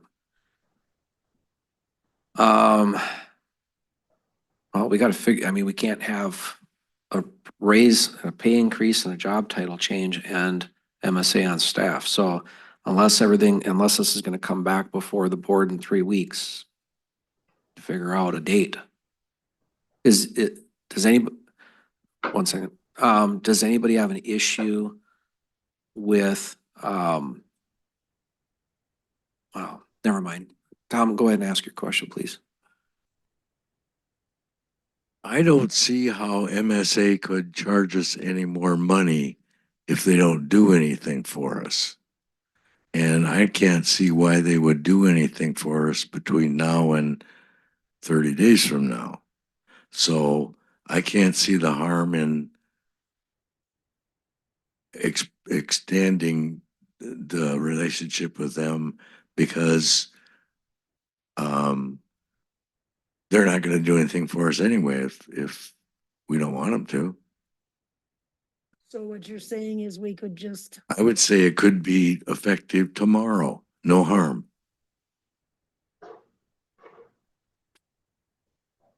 John, Yeah, Mike. I'll make a motion to make this effective on the first of the month. We started clean at the first of the month. I'll make a motion, we make this effective on May 1st. All right, motion's been made to make the job description and the pay increase effective on May 1st. I'm gonna second it. All right, motion's been made and seconded. Any further discussion? Hearing none, clerk, please take the roll. Supervisor Parker, Aye. Supervisor Searing, Supervisor Olson, Aye. Supervisor Ledke. Nay. All right, motion passes 3-1.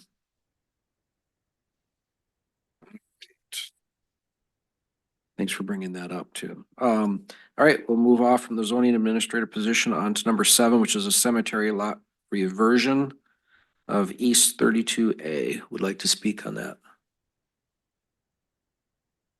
Me, I don't know about it.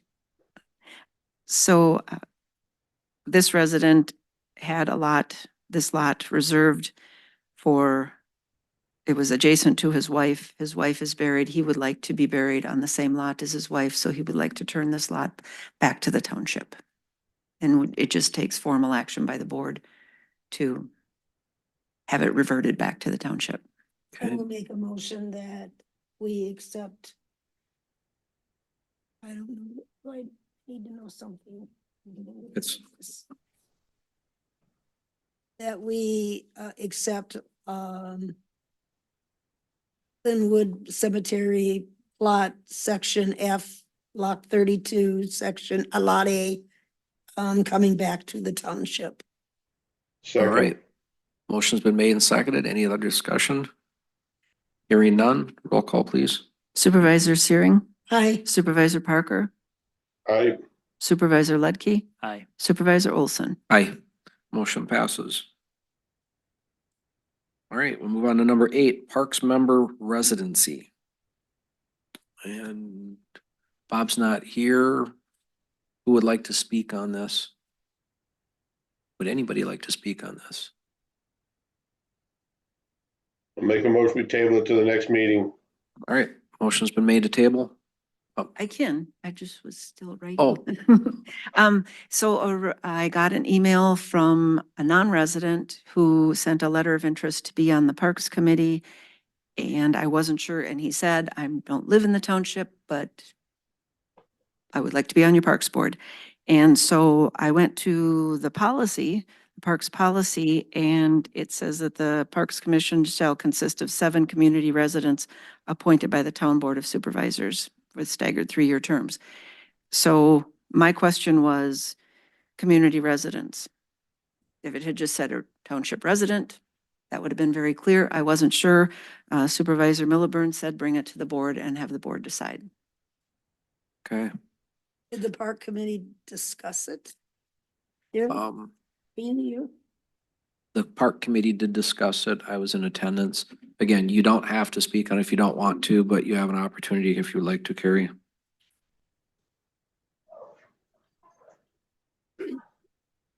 Yeah, the Parks Committee did discuss it briefly last night. We were frustrated because we didn't have a heads up about it. We weren't aware coming into the meeting that this was even an issue or coming up for discussion, so we didn't have a lot of time to prepare or discuss it.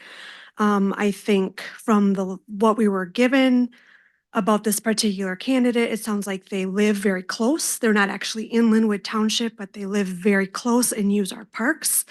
So if that's the case, we felt like that was part of community and we were open to considering it. But our question was kind of bigger than that, is that, excuse me, might not be in our parks bylaws, but what is the township's overall, I guess, rules for all of our committees? Because I would expect that would be the same for any committee, but that could happen to P and Z or Road and Bridge. And so we didn't particularly have an issue with it from a park standpoint, but we would like to see it applied fairly across all the committees. And so our recommendation was okay, given what we understood about this candidate. But I think it's a bigger discussion for the board. Well said. Thank you. All right, any comments regarding this?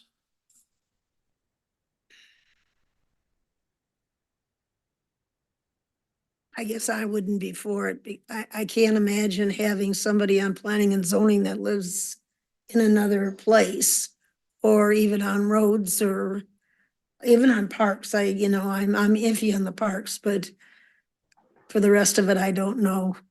What do you think, Mike? I kind of agree with you. I kind of prefer to see it be a Linwood resident, somebody who has some ownership in it, so. Yeah, Andy, thoughts? Yeah, to me, I'll sound like a broken record, but I think all the commissions need to have this so it doesn't come up every single time that we have to make decisions on emotions and then not really get it into play. Agreed, agreed. Yeah, the definition of community resident, to me was pretty clear in my interpretation. It means somebody in this community, so. But again, I agree. I think everybody's in agreement. It needs to be applied across all committees, not just parks. Now my understanding is that they have been advertising for another committee member because they're one short. But I would say that we would continue, because they can still function with 6 members out of the 7. So it's not gonna stop anything. It's just that I think should continue to advertise for a parks person until we can find somebody in the community. That would be my opinion. I think planning and zoning originally advertised for an alternate for 2 years before we got 2. Sure. And then now this time we got 2 more people, so Yeah. Okay. I would like, do we need a motion? Dan? No, it came to the board for clarification. What is your interpretation of this? Well, I think you have heard it needs to be someone from Yeah. Linwood. Yeah, has to be a resident of Linwood Township, somebody in this community. So is that changing this that hasn't been touched in In 20 25 plus, years. almost 25 years? Is it- That's, to me, that's the bigger discussion here is how do we get it on track so it's clear with the expectations to the applicants, it's clear to the committees. And I don't think anybody's probably seen this in 20 years. It's handed out to every It new is. committee, our committee. Sorry. There should almost be something though for every, because I know we just went through this with Road and Bridge in the last 12 months of identifying their roles and responsibilities. It should almost, I mean, I like how this is written here. I think that first paragraph about membership should be consistent in every single committee. To Andy's point, then it's very uniform. It's in every one of them. So that might be something that we need to adopt here soon for each one of the charters. and put them on each webpage for each committee. Road and Bridge, here's the membership policy, here's parks, here's planning and zoning. It's clearly defined and expectations are there across the board. But like I've been saying for a while, we should be reevaluating these. Cause there's a lot in here, you can just tell by looking at it, it's an old document. Yeah, there's a lot more in here than there is in the Road and Bridge document.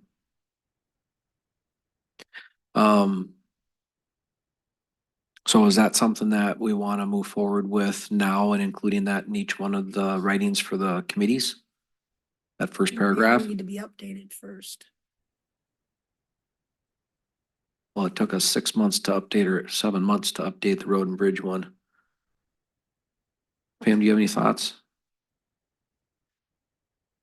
I guess the question would be, is it the board's intention that each committee that has their guidelines, policy, rules, whatever they're called, is it the board's intention that it's only for residents across the board? I don't want to change it and then have someone say, well, that would be okay. Yeah, that's my understanding of it. So that's my intent. Carol? Fine. If that moves the needle forward on getting these consistent, I would agree with that. All right, Mike? I definitely agree with it. All right, that is the intent of the board.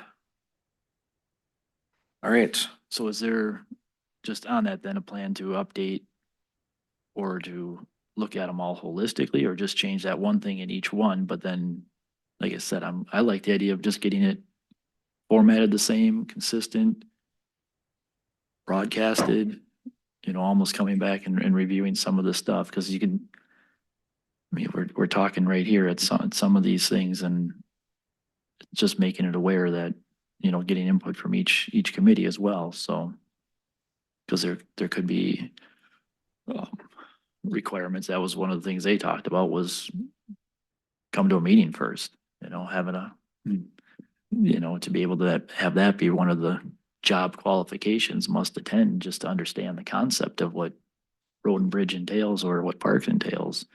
And that could be, again, across the board. Manage the expectations up front. It would be nice and I would support that. My question is how do we get there? I think, this format for Parks and Recreation is different than the format of Road and Bridge. I don't know if I've ever seen one for, planning and zoning. But what you're saying is to get them to a consistent format so that some initial information is consistent.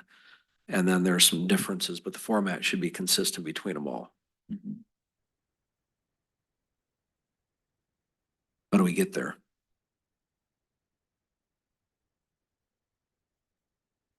That's the question. Well, if the board's open to it, I'll repackage what I had last year and put some of this, I guess, which format do we want to, is there a planning and zoning one? It's in the ordinance. That's just ordinance only. So, but there's nothing in there about attending a meeting or doing anything. That's just saying that it's a 7 committee member. I've seen that ordinance one, I guess, but there's nothing in above like this that lays it out, like if someone was gonna see it.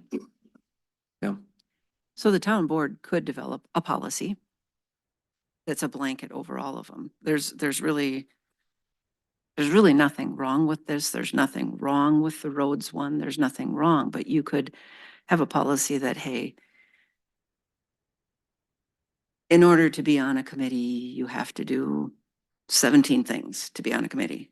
This is what our rules are, and just cover everything broadly. I mean, if you want to go through the work, but again, this document has stood the test of time. Do I think that the committees should look at it? Sure, they should look at it probably every year. But I do know that when people come on to committees, they are given the rules, the guidelines. Even if people are interested, they're given this document to see. It doesn't require that they do anything before they're on there, but you could say, we only accept letters of interest, and then they will go to the committees. I know there's one committee that has said, no, we won't interview people. That's the board's job. So, but you could do that as a blanket thing over and above that. This is how we handle bringing people onto committees. Do we have an existing like new format? Like I said, they're different. Do we have something that we've been putting the committee stuff into? I know like Road and Bridge has it kind of broke up into sections. Is that something that staff created that we can follow as a format? Or is that just somebody came up with that for that particular committee? These would have been created through Okay. committees over the Okay. time, I suppose. I would like to leave it like this. Anybody that wants to put together a proposal and bring it back to the board on a format or the content of each one, I mean, you're free to do that. And then it comes before the board. I'd have to go through staff for review, get on the docket for the board meeting, and then come in and be reviewed. And it either passes the board or it fails. But anybody that wants to take that effort on, you're more than willing, welcome to do so. That would be my opinion on it. All right. So at this point, then it sounds like we're not going to accept that person's offer to sit on that committee. So then, if staff can let them know that we have a policy that says that we can't do that. Thank you. All right. Just Huh? for procedure. Yes. Parker made a motion to table right away. We Yep, we still have a motion. we on the still have a floor. motion to, looking for seconds. All right, did you want to rescind or do you want me to look for a second, Mike? I'll rescind. All right, motion's been rescinded. Thank you, Andy. All right, so then we will move on to number 9, technology quotes. Pam, whenever you're done catching up there.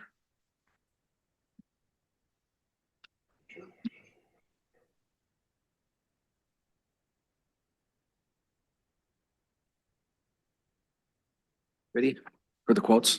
Okay. Me? Yeah. So every year we meet with TR Computers, our IT company, and we go over everything technology, most things technology. And we met with them a month or so ago and talked about it. Typically we replace 3 to 4 computers a year. We looked at and decided which computers were old and needed to be replaced. This year our plan is to replace the computer at the countertop. That one is used for elections and for scanning and as an extra workstation. That one is 5 years old. The senior center and the recycling computers for PCs.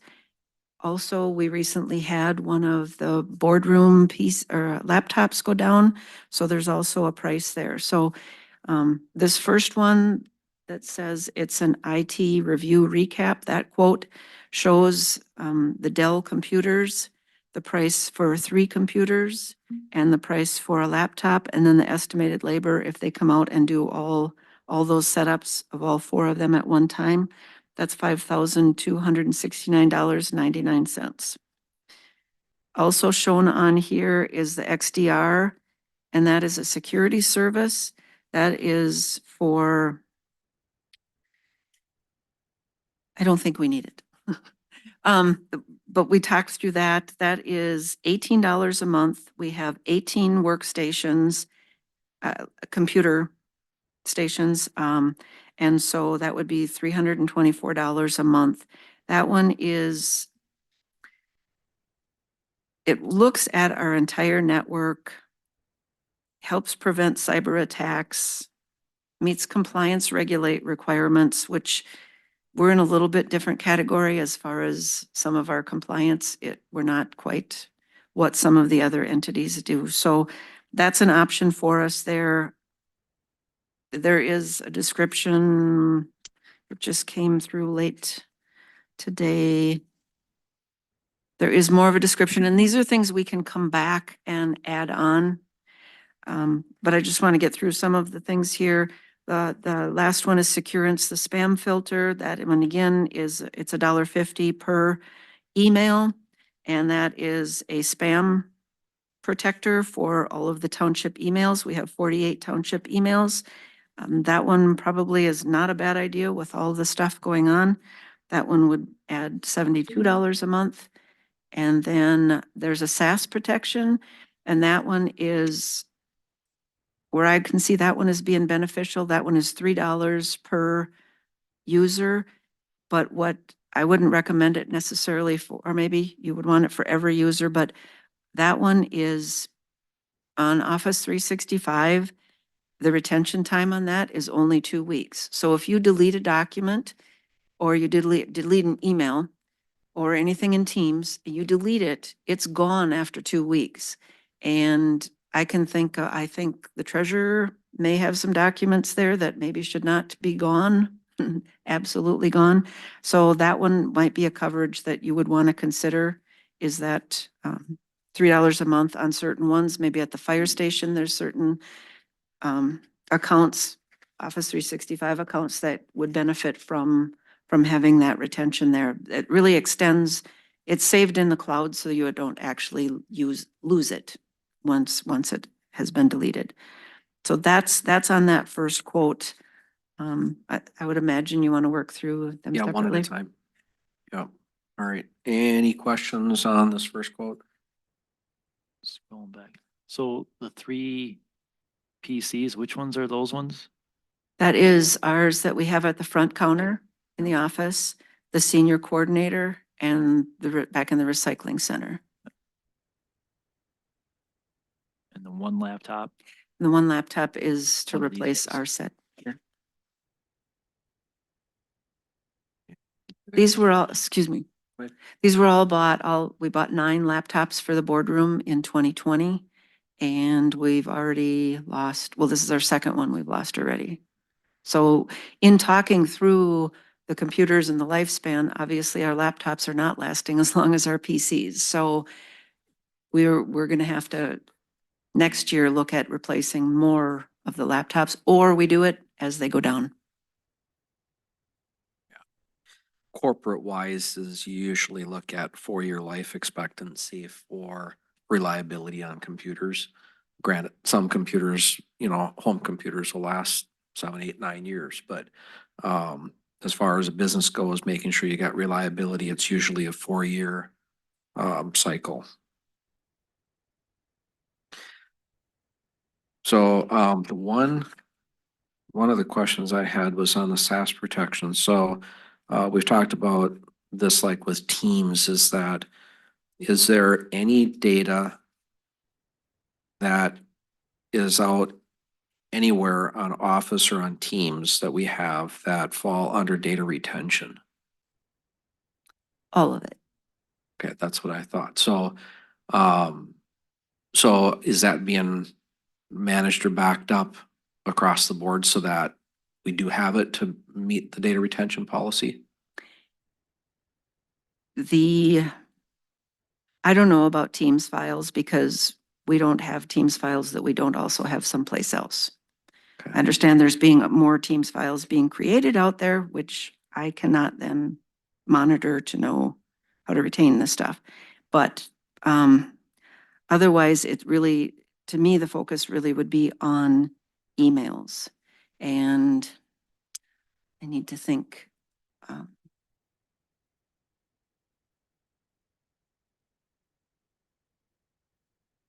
Website should not be.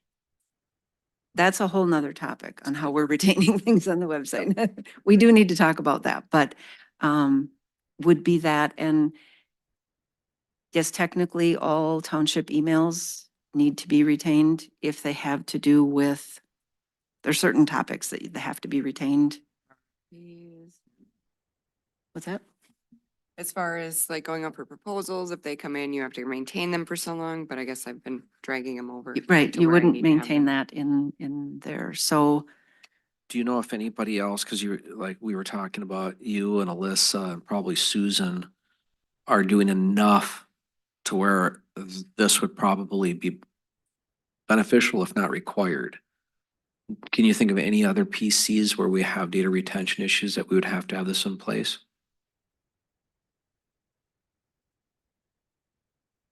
I'd say the deputy clerk. possibly with the deputy cemetery. clerk. Okay, so we don't necessarily have to do this for every employee or every PC. Correct. I think it would be a discussion on where, because again, I'm not sure over at the fire station how much they work through emails. Again, what I need to remind myself and remind staff is that email is not your storage system. It is, if it's an email that needs to be retained, you need to have a file, not in Office 365. But I also am probably the worst offender of this. My email is where I go to look for my filing system. So until we can get to such a point as we don't retain any emails in there, but I think it's something to come back to. There's some that, yes, I do think absolutely the clerk, the treasurer, and zoning administrator, I think really with the volume of stuff that goes through there, I think would be imperative, but that doesn't mean that they would be the only ones and that can get added at any time. Okay. My fear is if we don't add it now, we're gonna forget. Next year, we're gonna be having the same conversation saying we should have done it last year.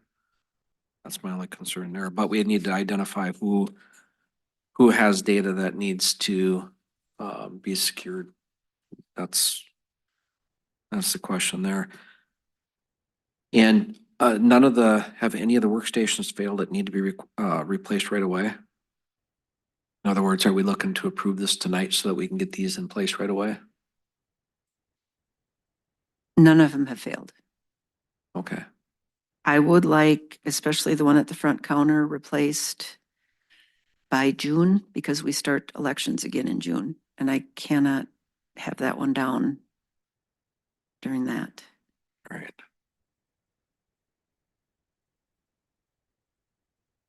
And this advanced network security per user? Is it per user or per PC?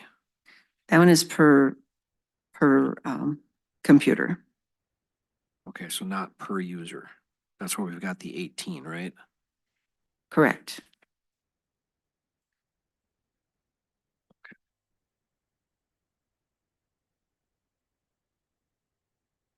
We're gonna have to replace these. What, last question that I have is, the old hardware, what do we do with that? The hard drives are removed and destroyed, and that all gets documented. We have our computer inventory. We know exactly the day they went into service, when they go out of service, how they're destroyed. Okay. Do we ever try to sell any of this stuff? I mean, is there a value to getting rid of it? Not according to company that's selling us PCs. But I don't know if there's a value. Again, by the time you do the cost of wiping the hard drive and securing, I mean,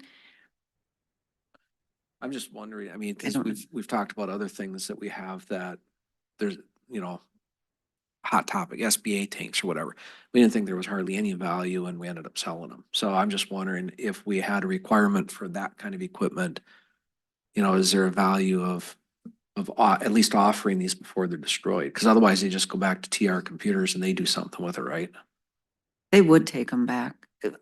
I honestly don't know. They will take them back to destroy them. But as far as offering them back to the public, again, I don't know what it would cost to have someone, like when the hard drives are destroyed, we get a certificate. Right. There's no question that they are. I don't know enough about computers to answer that. If there's value to a box without a hard drive, I don't know. Or what it would cost to have someone clean the hard drives. Yeah. I'm just wondering, since we've done this with other equipment, do we want to try it and see if there's a value, offer it the way we did with the SBA tanks and see what happens? If we find that there's no value, then we don't have to do it anymore. I'm just wondering, because like I said, again, consistency, we've done this with other items, and do we want to? We better just make sure that we're not given a computer with any information on it. Oh, hard drive, that's what the clerk was saying, hard drive is removed, that's the only thing that's got data on it. And, you know, if they want to spend $80 or $60 and put a solid state drive in it and put their operating system on, I just, again, I'm just questioning it because that's what we've done with other equipment. I mean, it's, for me, it's like that laptop that cost $1,700 to replace. Of course, I can't buy it, but I'm just saying, if I was a citizen out there, I'm looking for a laptop. If I could buy that for $100 and put a cheap hard drive in it, I'd probably do it. So I think it's worth trying. So that's what I would say. I'll go ahead and make a motion that we move forward with purchasing these three PCs and then applying the advanced network security per PC. Let's see, so that's the three computers for $5,269.99. Adding to that the $324 for the network security. This There's you're just talking that whole quote essentially. yes, 'Cause there's- well, not the whole quote, not the $3 one, just the first three sections. So the 324 for the network security for 18 systems, and then the business spam filtering for $72. That's and again, that's $72 a month. And the 340 or 324 is also per month. The 324 is per month. That doesn't. Let me rescind my motion because that's.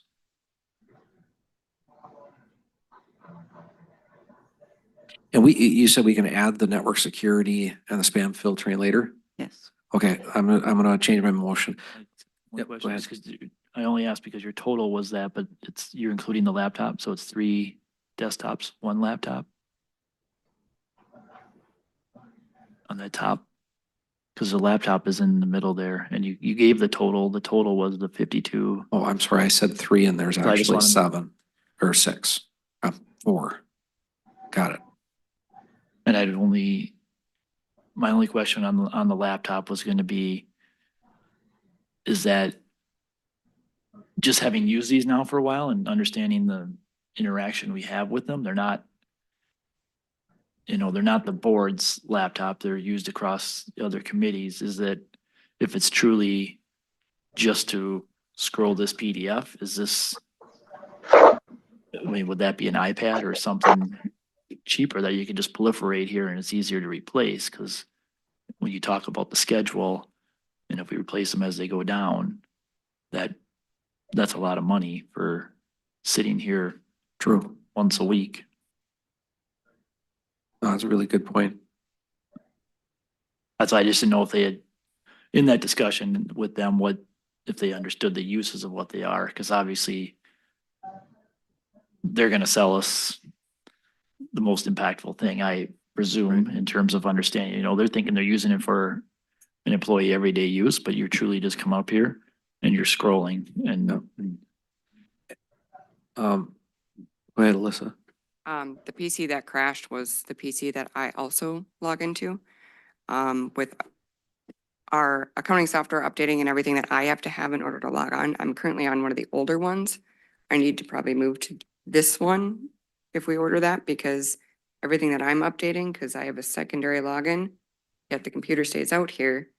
It also has a login for myself and also accounting software downloaded to it.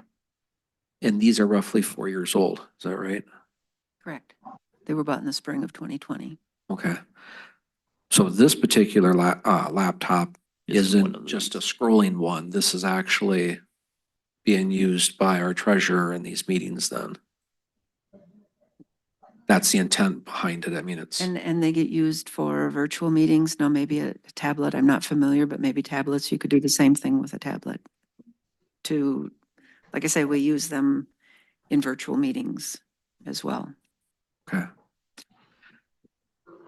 Okay, so Explain that just a little more. So these ones, because the virtual one is the desktop in there, but you're saying you'll grab one of these and have, We have meetings in here. okay, Mhm. and then you'll just have it one off from that aspect. You don't utilize this setup, just one of these ones from the closet. Sometimes for some training issues, we do use that as well, but that wouldn't involve a laptop for that. Yeah. Yeah, because you could plug a laptop into the HDMI up here too and broadcast from it. That's the only reason, like I said, that's hearing more of that intent, but then that means, so you have 2 PCs assigned to you essentially. No, I just have a separate login. Yep, PC laptop, because this normally sits in here too, unless if I need to take it remotely. Okay. So that is, okay, so nonetheless, how many closet PCs do we have? Hmm. The 9 total that you had said? And then you take one of them, presumably the newest, the best performing one. Is that what you're stating? Because then this one would essentially move to the top of the list? I guess. What had happened when we had updated this, my other one, it crashed it all. So what I need to have on this laptop, it's not suitable for it. So we'll have to have TR install that stuff again into the newer laptop And the security. and the security as well. So yes, so it still remains out here. It's still usable. It shows us separate login for, committees and everything, but they can't access my, Your files, correct. correct. So like, that was my question. So you're using one of those to remote desktop into your desktop one, or just run a separate program right there? that's fine.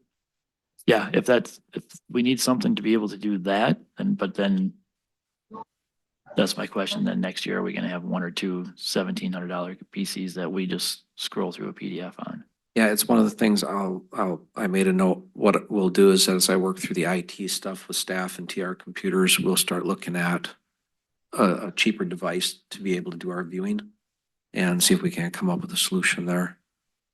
So, given that this laptop is going to be used for dual purpose, including for the treasurer, I'm going to keep that in my motion here. So this motion will be to purchase the 3 Dell PCs, the 1 Dell laptop, and include the labor to do the setup and installation for a total cost of $5,269.99. Is there a second? Second that. Okay, motion's been made and seconded. Any further discussion? All right, clerk, when you're ready, please take the roll. Supervisor Olson, Aye. Supervisor Ludke, Aye. Supervisor Searing, Aye. Supervisor Parker. Aye. Okay, motion passes.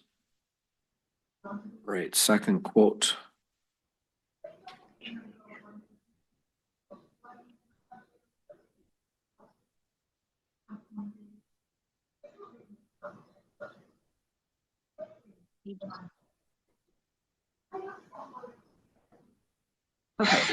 So this next quote, again, I wouldn't anticipate you would make the decision tonight, but it's kind of a heads up. So our server is also 4 years old and the warranty on it is up in November of this year.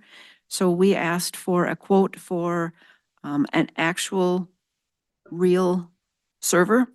And so when you look at page 3 of this quote, it shows $13,000, $13,589. That would be for an actual Power Edge server that is on site. That includes, well, that's not the actual amount, but let's just go with that number because that bottom line is also the other, the look at it and your antivirus, your security thing, your monitoring, that's at $111 a month. So that would be with a real server. What we use a PC for our, Sorry, did we jump? Yeah, there's a quote in Down. between, so jump down to the third one in the list. That'll be the server quote. It starts with a Power Edge R450. It looks like it's, I can't see what page it is. 3. 37? 37? Yep, 37. Sorry. no, that's, sorry. I got paper. I know where I'm at. I don't know where you're at. You're okay. Okay, so that was if we went with a server, then right below that is desktop server.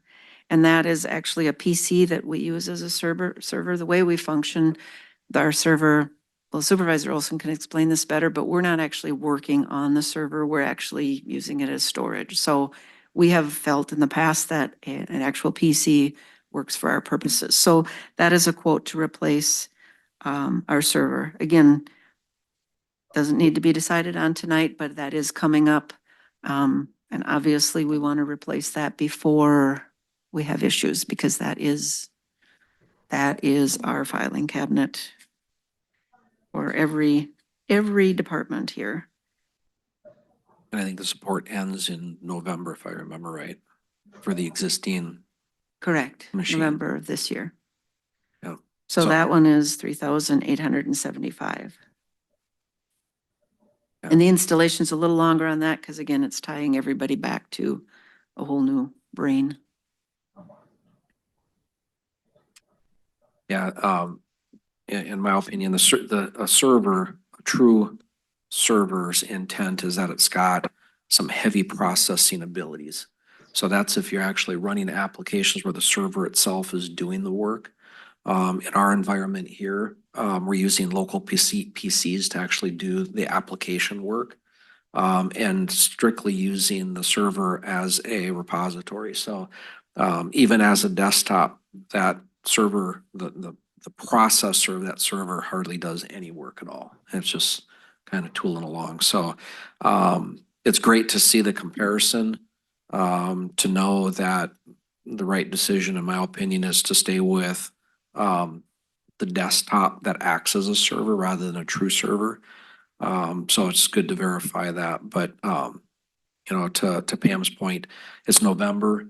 that it has to be replaced by. We don't want to wait until the last minute to start it. But I think as we get through the IT planning, it'll probably come back here in a couple months for approval to the board. And all the computer stuff comes out of communications. Is that correct? All right, any other questions on this quote before we move on? All right, let's go to the next one. So the next one is a dado backup. And what dado is it, right now we back up. We have a lot of redundancy on backup. We have 2 or 3 on-site backups, just the little external hard drives. We have mirrored drives in there. All kinds of technical stuff. And we back up to the cloud a couple of different ways. This would actually give us, this dado would give us a storage device on-site.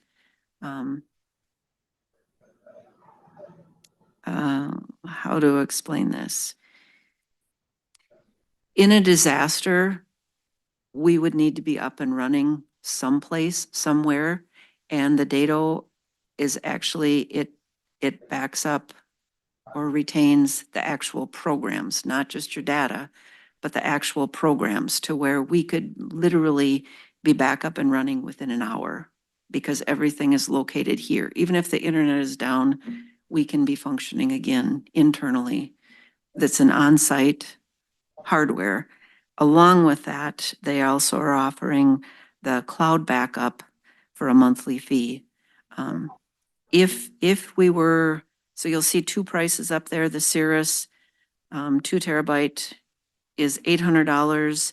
If we commit to 3 years of the online cloud as a additional backup, then the price for the hardware is only $399.50 only. $399.50, but that obligates us to 3 years of monthly payments of $149. And I think Supervisor Olson, you figured it out at around $5,400 roughly Yeah. over the term of 3 years. Right, and I apologize, I did not look up to see what we're currently paying. We pay for Carbonite and we pay for one other cloud backup service. But I can't tell you right off here if it's comparable to what this price would be. I did not look that up. But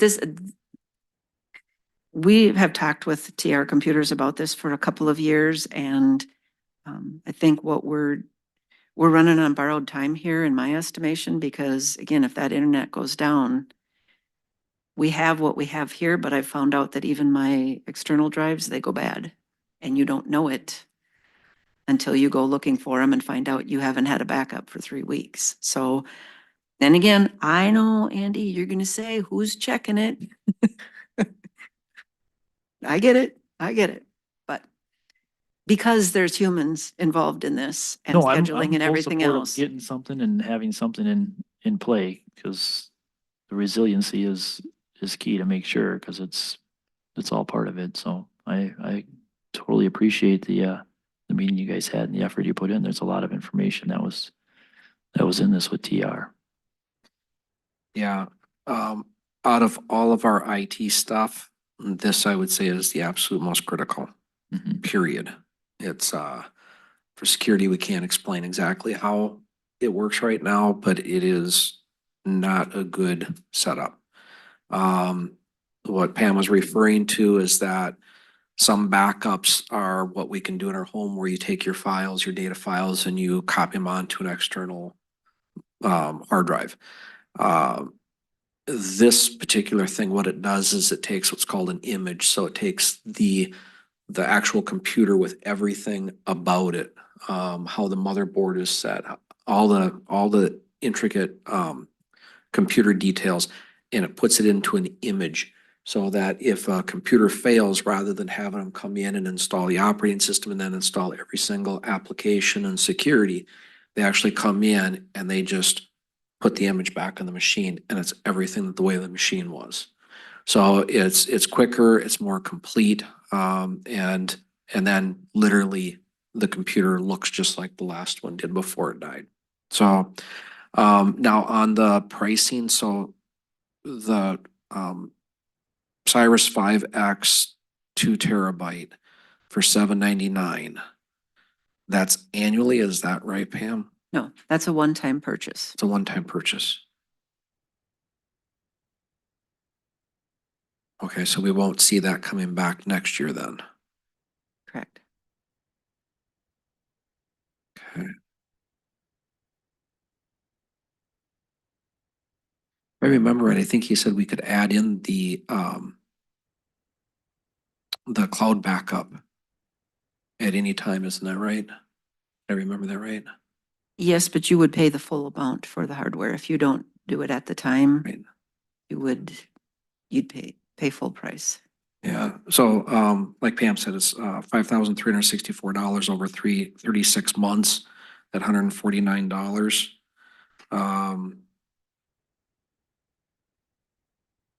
So you're adding quite a bit in there.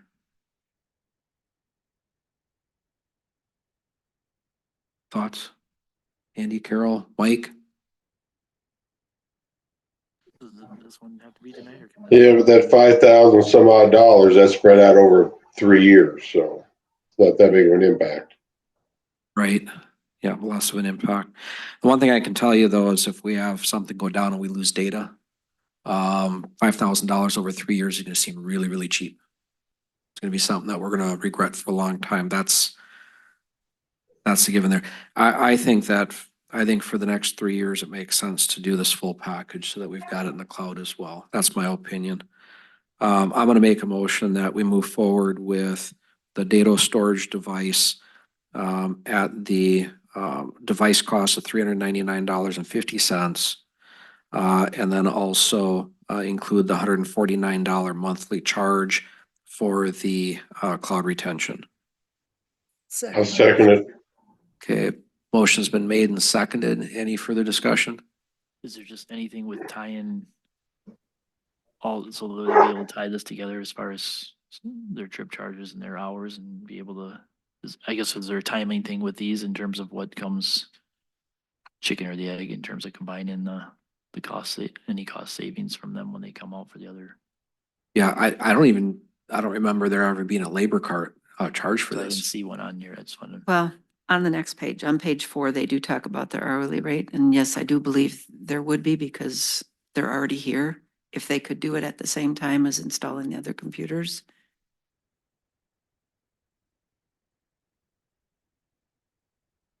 Okay, so I'll just amend to add to my motion and any setup costs. I'll second that. All right, so the motion has been made, seconded. Any further discussion? All right, hearing none. Clerk, could you please take the roll? Supervisor Olson, Aye. Supervisor Searing, Aye. Supervisor Ludke, Aye. Supervisor Parker. I, Okay, motion passes unanimously. All right, did you want to talk about managed services at all, Pam? If I can just touch on it, so TR Computers offers managed services. And what that is you just pay a monthly fee for tech support. Coming out and setting up the computers would be included in there. Setting up a new user, I believe was not. But it's anytime we have questions, it's all included in there. There's a checklist here of all the things for server troubleshooting, routine maintenance, any updates, your spam filters, your security alerts. That comes at a cost of, if you sign for a 12-month term, it is $600 a month. Kind of have looked at that and we don't, so that's $7,200 a year. We don't spend near that much in a year. Fortunately, we have techie people that can help with the basic things like, have you restarted your computer? But there's things like that. It's when we're really stuck that we'll reach out to them. So at this point, I don't know. I want you to know that it's available because again, as staff changes and time changes, maybe, and technology changes, maybe that would be beneficial. I don't think that we would call them any more often if we have this, but just so you know that it is available out there and what they will do for it. yes, we have a lot of emails, but there's not a huge amount of turnover in any of the departments, so, and again, we're able to do a lot of things internally without it, but just so you know, it's there, and if the board should choose, I don't want to talk you out of it, but we're not seeing those kind of expenses. Yeah, 2 a year in technology is, yeah, beyond given what- that we're going into 25 with a smaller budget than we had hoped to, I don't think that this is worth the expense. So that's my opinion. All right, thank you, Pam. Appreciate it. All right, let's move on to number 10, which is the street sweeping proposals. So we've got some road bridge proposals. 2 of them.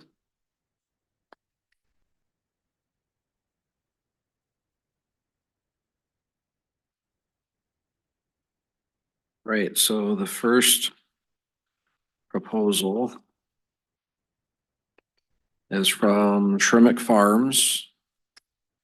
And let's see, this is the Elgin street sweeper and 20-yard dump trucks. Is what they use for equipment. The total proposal is $275 an hour.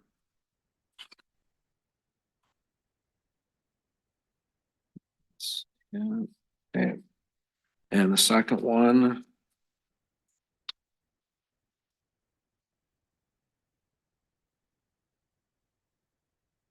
Second proposal is from DW Companies. And they've got a Freightliner with truck mounted Elgin sweeper equipped with side brooms and rear broom. And their total proposal is for $200 per hour. So we've got one from DW Companies for $200 an hour. We've got one from Shermick Farms for $275 an hour. Make a motion, we go with DW. All right, motion's been made to go with DW Companies for $200 per hour. Is there a second? Second. All right, motion's been made and seconded. Any other discussion? Hearing none, clerk, please take the roll. Supervisor Parker, Aye. Supervisor Ledke, Aye. Supervisor Olson, Aye. Supervisor Searing. Aye. All right, motion passes unanimously. All right, let's move on to number 11, request to waive park dedication for 7100 Fawn Lake Drive Northeast. Would like to speak on that. I think the park committee should speak on that. Maybe Bob should have. Park dedication. Pam, do you have anything that you'd like to add? I can give you some background. So, Joe Duffy is asking, or he is in the process of an administrative subdivision. His property right now is zoned as business, and he wants to split his property, his home from his business. Right now it's all one parcel. He has 2 addresses. He pays taxes separately. So what he wants to do is separate his residence, split his property so that the residence is separate from the business. And during that process, one of the things for administrative subdivisions in the rules there is it says that you'll pay a park dedication fee. And the park dedication fee, the planner who does the administrative subdivision said that it's not within her authority to waive that park dedication fee, that he would need to get permission from the town board. So the appropriate place to start is with the Parks Committee. And so I understand they discussed it last night. My understanding, correct me, is that they were in favor of recommending the board waive it. Again, correct me if that's true or not true. And so, again, I don't have any background on that, on what the basis would be or Yeah. what that discussion was. Yeah, I was here for the Parks meeting. It passed, as I remember, 5-1 in favor of waiving it. That was the recommendation from the Parks Board. Any questions or comments I'll make a regarding this motion, we request? waive the park dedication fee for the division of 7100 Fawn Lake Drive Northeast. All right, motion's been made. Is there a second? I'll second it. Motion's been made and seconded. Any further discussion? just point of clarity on, is it an error in the code then that it's pointing to it, or are we, the precedent of, because it's a requirement of the subdivision as a line item here. And then it points back to 22,476, or is that something that needs to be clarified in the code? That we have it mentioned two different places? Just from what's highlighted here? That is in there. Susan kind of pointed that out. She went to the park dedication part of the ordinance. No, it was that it is the board's Discretion. discretion, thank you, to alter that amount or to change it, that the board does have that authority. It's kind of, where is that authority? The board can always change things, but you don't generally go against your own ordinances. But they do, based on, she pointed out, based on the anticipated needs of the town that the proposed subdivision would bring about. Kind of the discussion was, this is already being used as commercial and residential, so does it actually increase the use of the parks? Because it's an existing, it already is existing with two uses. And so she was just, again, pointing out that does this actually change the uses of the parks with this land split? That was why that ordinance got put in the meeting packet here. So I asked that only in the sense of cleaning it up so it doesn't, again, these things that come through based on one thing is, what if someone does an administrative subdivision and doesn't ask the question to have it waived? Now they're just paying $2,000. They do. When someone splits their property. So, and is that the intention of the township to require that every time if someone is splitting their 10 acres into 2 5s? Is that impacting? I think, Andy, my outlook on this is he owns both pieces of property. He's not building on these extra pieces of property. He's just basically dividing it, splitting it off for business from his house. If somebody came in and said, we want to divide our property up and we're going to build houses on this property, on this new piece of property split off, then I can see where we could charge a fee to do that. But this guy's doing no changes to the use of his property whatsoever. I mean, he has no intentions of building any other house on there. Understood that the current state, but I guess that's my question then, is it,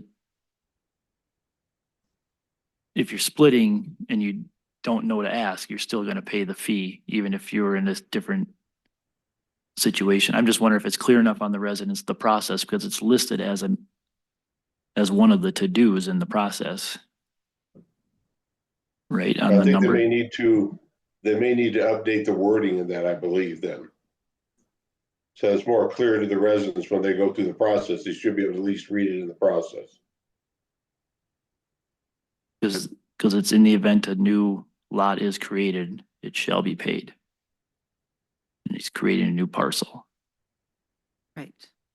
I think, again, the point kind of was, again, it's that the board has the authority to do it, and have you created a new use? I agree, it's not 100% clear. I'd like to see the language changed a little bit so that if it doesn't add a use, then therefore the park dedication fee doesn't apply. But I asked the questions because I was curious too. And there's a precedent set for others that have did a split like this and it didn't change the use of both parcels, and it was waived in the past. So it's not that this is a unique thing that has happened. But I agree. I think the wording in here should probably be more clear as to when it applies and when it doesn't apply. Right, any more other questions, discussion? All right, the motion to move forward and allow this to go forward without the park fee is set. Pam, could you take roll? Supervisor Parker, Aye. Supervisor Searing, Aye. Supervisor Olson, Aye. Supervisor Ledke. I'll vote nay just based on the clarity of it. I think we should get that cleared up, so no. All right, thank you. All right, motion passes 3-1. All right, move into the consent agenda. This is for the approval of the April 9th, 2024 Town Board meeting minutes. Claims list for approval, the claims number 38159 to 3813 or 183 for a total of $100,879.34. It also includes regular payroll of 4/12/24, direct deposits number 21107 to 21122, and also electronic funds transfers of 21123 to 21125 for a total of $23,394.52. And the last one is also to approve the Zoom account annual renewal of $719.80. Do I have a motion to approve the consent agenda? I'll make a motion to approve the consent agenda. Is there a second? I'll second it. All right, motion's been made and seconded. Any further discussion? Pam, could you please take roll? Supervisor Searing, Aye. Supervisor Parker, Aye. Supervisor Ledke, Aye. Supervisor Olson. Aye. All right, we got upcoming meeting, the LBAE, Thursday, May 9th, 6 o'clock. And having said that, Martin Lakers, they're having their meeting that night. If depending on what time this finishes, I may go down and attend it. Is there any other supervisors that may attend it? I want to make sure that we don't have a quorum down there. I may. All right, so Andy, Carol, are you? Okay. I Mike, won't you be back in won't, you time. won't even be back. All right. All right, so we'll only have 2 down there anyhow, so we're good there. All right. Supervisor comments. Andy, anything? Oh, just the reuse building. We're working on getting our totals for the grant for submitting 24. Met with the building official on Friday, kind of went through the permit status out there on site. Go through remaining items to make sure there's nothing we may have encountered one little administrative hiccup, but he was very receptive to working and gave us some direction on what we need to do there. And then we'll have all the quotes in and the numbers, and I was gonna connect with you next Monday when I'm off, and we'll go through it all. All right, thank you, Andy. Carol? Have nothing. All right, Mike, anything? Nothing at this time, sir. All right, I only have one thing. Wanted to read through our ordinance on signs. I think I covered enough of it, but it seems like every now and then there's people that go through the township, and on almost every street corner, it seems like they pop up signs for businesses. And I found a lot of them on the end of my road and several others over the last week for a lawn care service. And I'm wondering, do we contact, I mean, does a supervisor contact them and let them know that that's not permitted, or do we, how do we normally handle that? Because we do have an ordinance against plopping a business sign at corners, right? Did I read this right? I don't know. We do. Okay. So how have we enforced that ordinance in the past? It goes to our enforcement officer. Okay, So perfect. you would contact her with locations and what the violation is and. Wonderful, perfect. I will do that. Thank you. All right, that's the only comment that I had. Pam? I am all talked out. I know it was a long meeting. Thank you. All right, Alyssa, anything? All right. Just one thing that I noticed that we got paid fines and fees in January. And we haven't received a payment since, so I've kind of hit them up asking where our money is, so. That's the only thing I'm really pretty. Great. All right, thank you. All right, Looks, is there anything else to come before the board? Oh, I'm sorry, Mike. Sorry, Mike. Anything? No, sir. All right. All right. Anything else to come before the board? All right, Make a hearing motion to none. adjourn. Second. All right, motion's been made and seconded. Roll call, please. Supervisor Parkey, Aye. Parkey, Parky. Supervisor Parkey. I like this. A new name. You do know I'm coming back, right? Not soon enough. That was a combination of Parker and Andy. I was already moving Okay. on. Supervisor Ledke, Aye. Supervisor Olson, Aye. Supervisor. Come on. All right. All right, motion passed unanimously. This board is adjourned at 8:41. Thank you, everyone. All right. Good night, everybody. And I